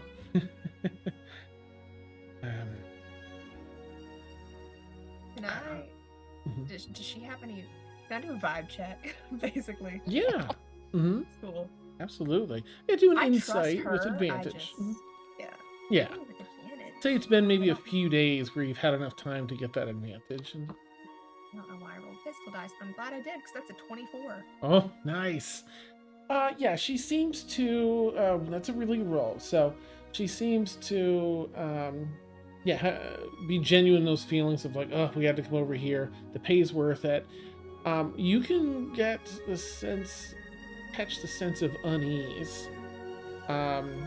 She might even share a little bit of, when she's, when I've done, a decade ago or so, I worked with Levon, very different than this time hiring, but I guess he hired those that he trusted most for this. I don't know what he picked up. He had some sort of a meeting and a trade and the Phalanx. Was much more nervous. The other day, one of the chef dropped a crate, and Levon jumped a mile, just very easily startled. So I'm on guard, and I don't know what he's expecting. Of course, if anything happens, leave. Don't worry about us. We're paid for this. We know the risks. I know he's very I'm always catching him looking around at the surroundings, and he has us set for double duty on watch at night. Very much in a hurry, so I'm eager to get to Belmont, North Belmont, and be done with this myself. But I don't know, it feels more like paranoia than anything. We've made it this whole way so far without any issue at all, so... That's good at least, but... Staying on guard. I understand. Trust me. If anything happens, or there's any indication that I'll make sure to let you know. If you're sleeping, I've noticed you all keep watch yourselves, of course, but just in case, I'll send up a flare. I've one of the mages there, one of the Red River folks can cast something. Well, I guess I have an item too. I'll send up a flare if you're camping Well, no, too far. Yes, I think it'll be all right then. Thank you for asking. Yeah, I'm sorry. I didn't mean to pry. I just seemed an odd route. Just was curious. Yes, I understand the situation you must be in. So please feel free. There aren't many details in this escort that are private. We're just not in the know as far as what he picked up and what he's doing. I don't mind sharing otherwise, especially when safety is concerned. Yeah, I mean, makes sense. I don't really have anything safety-wise to share with you, but And she kind of leans back, and you look like a person that enjoys a good arm wrestling match. Yes? No? Yeah. All right. Well, I'm a bit of a champion when I come from. She'll, just have like an arm wrestling contest. Yeah. You know what? Go ahead and roll athletics if you want. Oh God. Okay. An 18. Sorry, 19 is what you got to be. 21. Nice. It's. She thinks she's got you, and then you're like, haha, it was the double fake out. You push her back and come. Oh, well done. Marvelous strength too. Impressive. I'll just kind of like tap my gauntlets together and say, have a little bit of help.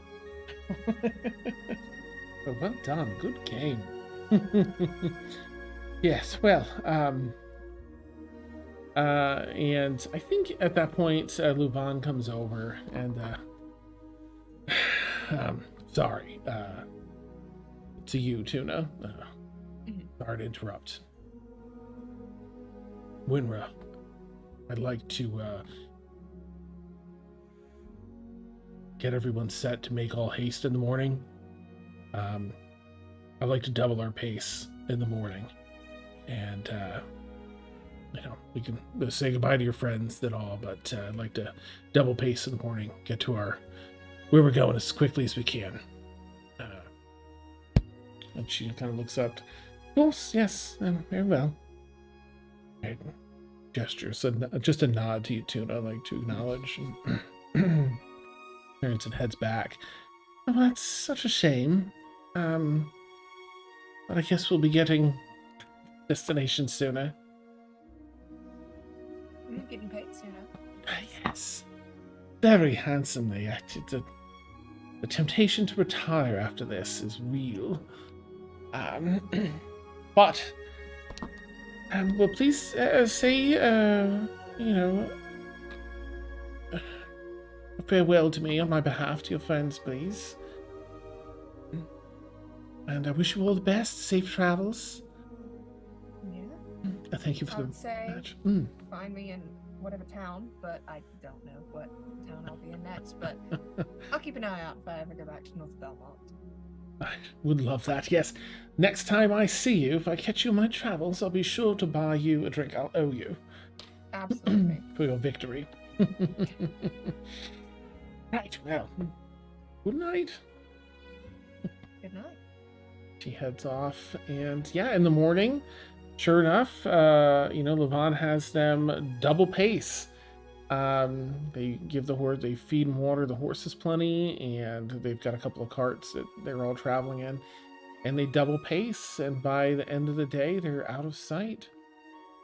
And as the sun sets that's about 3 weeks of travel after the crossroads, the sun sets on a relatively warm mid spring evening, we'll go ahead and wrap up our session there for tonight. I did not catch the time. I'm so sorry.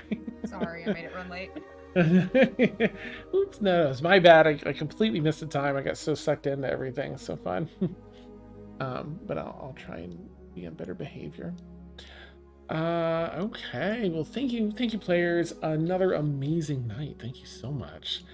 And thank you, viewers. Thank you again for the raid, Knights of Silver Moon. Hype. Always love having you here.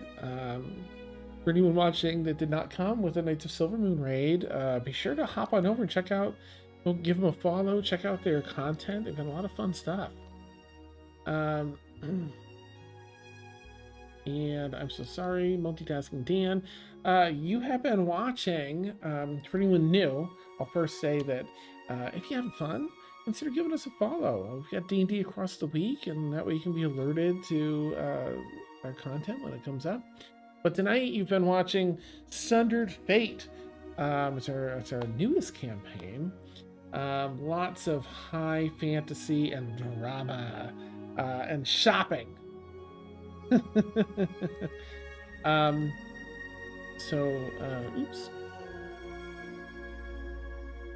I'm so sorry. Oh, okay. That's fine. Dan can't multitask. Boop. So be sure to at least swing by next Tuesday to find out how everything goes. No more mudslides, so that's nice. We'll see what's going to happen with our friends on their way up to Sunhaven. It's already been such an interesting journey, so tune in next Tuesday to catch up. All right, so we will go ahead and yay, we're going to raid our friends over at Our Herd Studios. Please consider giving a call, after raid, and we'll catch you all soon. Have a great night, everybody. Bye.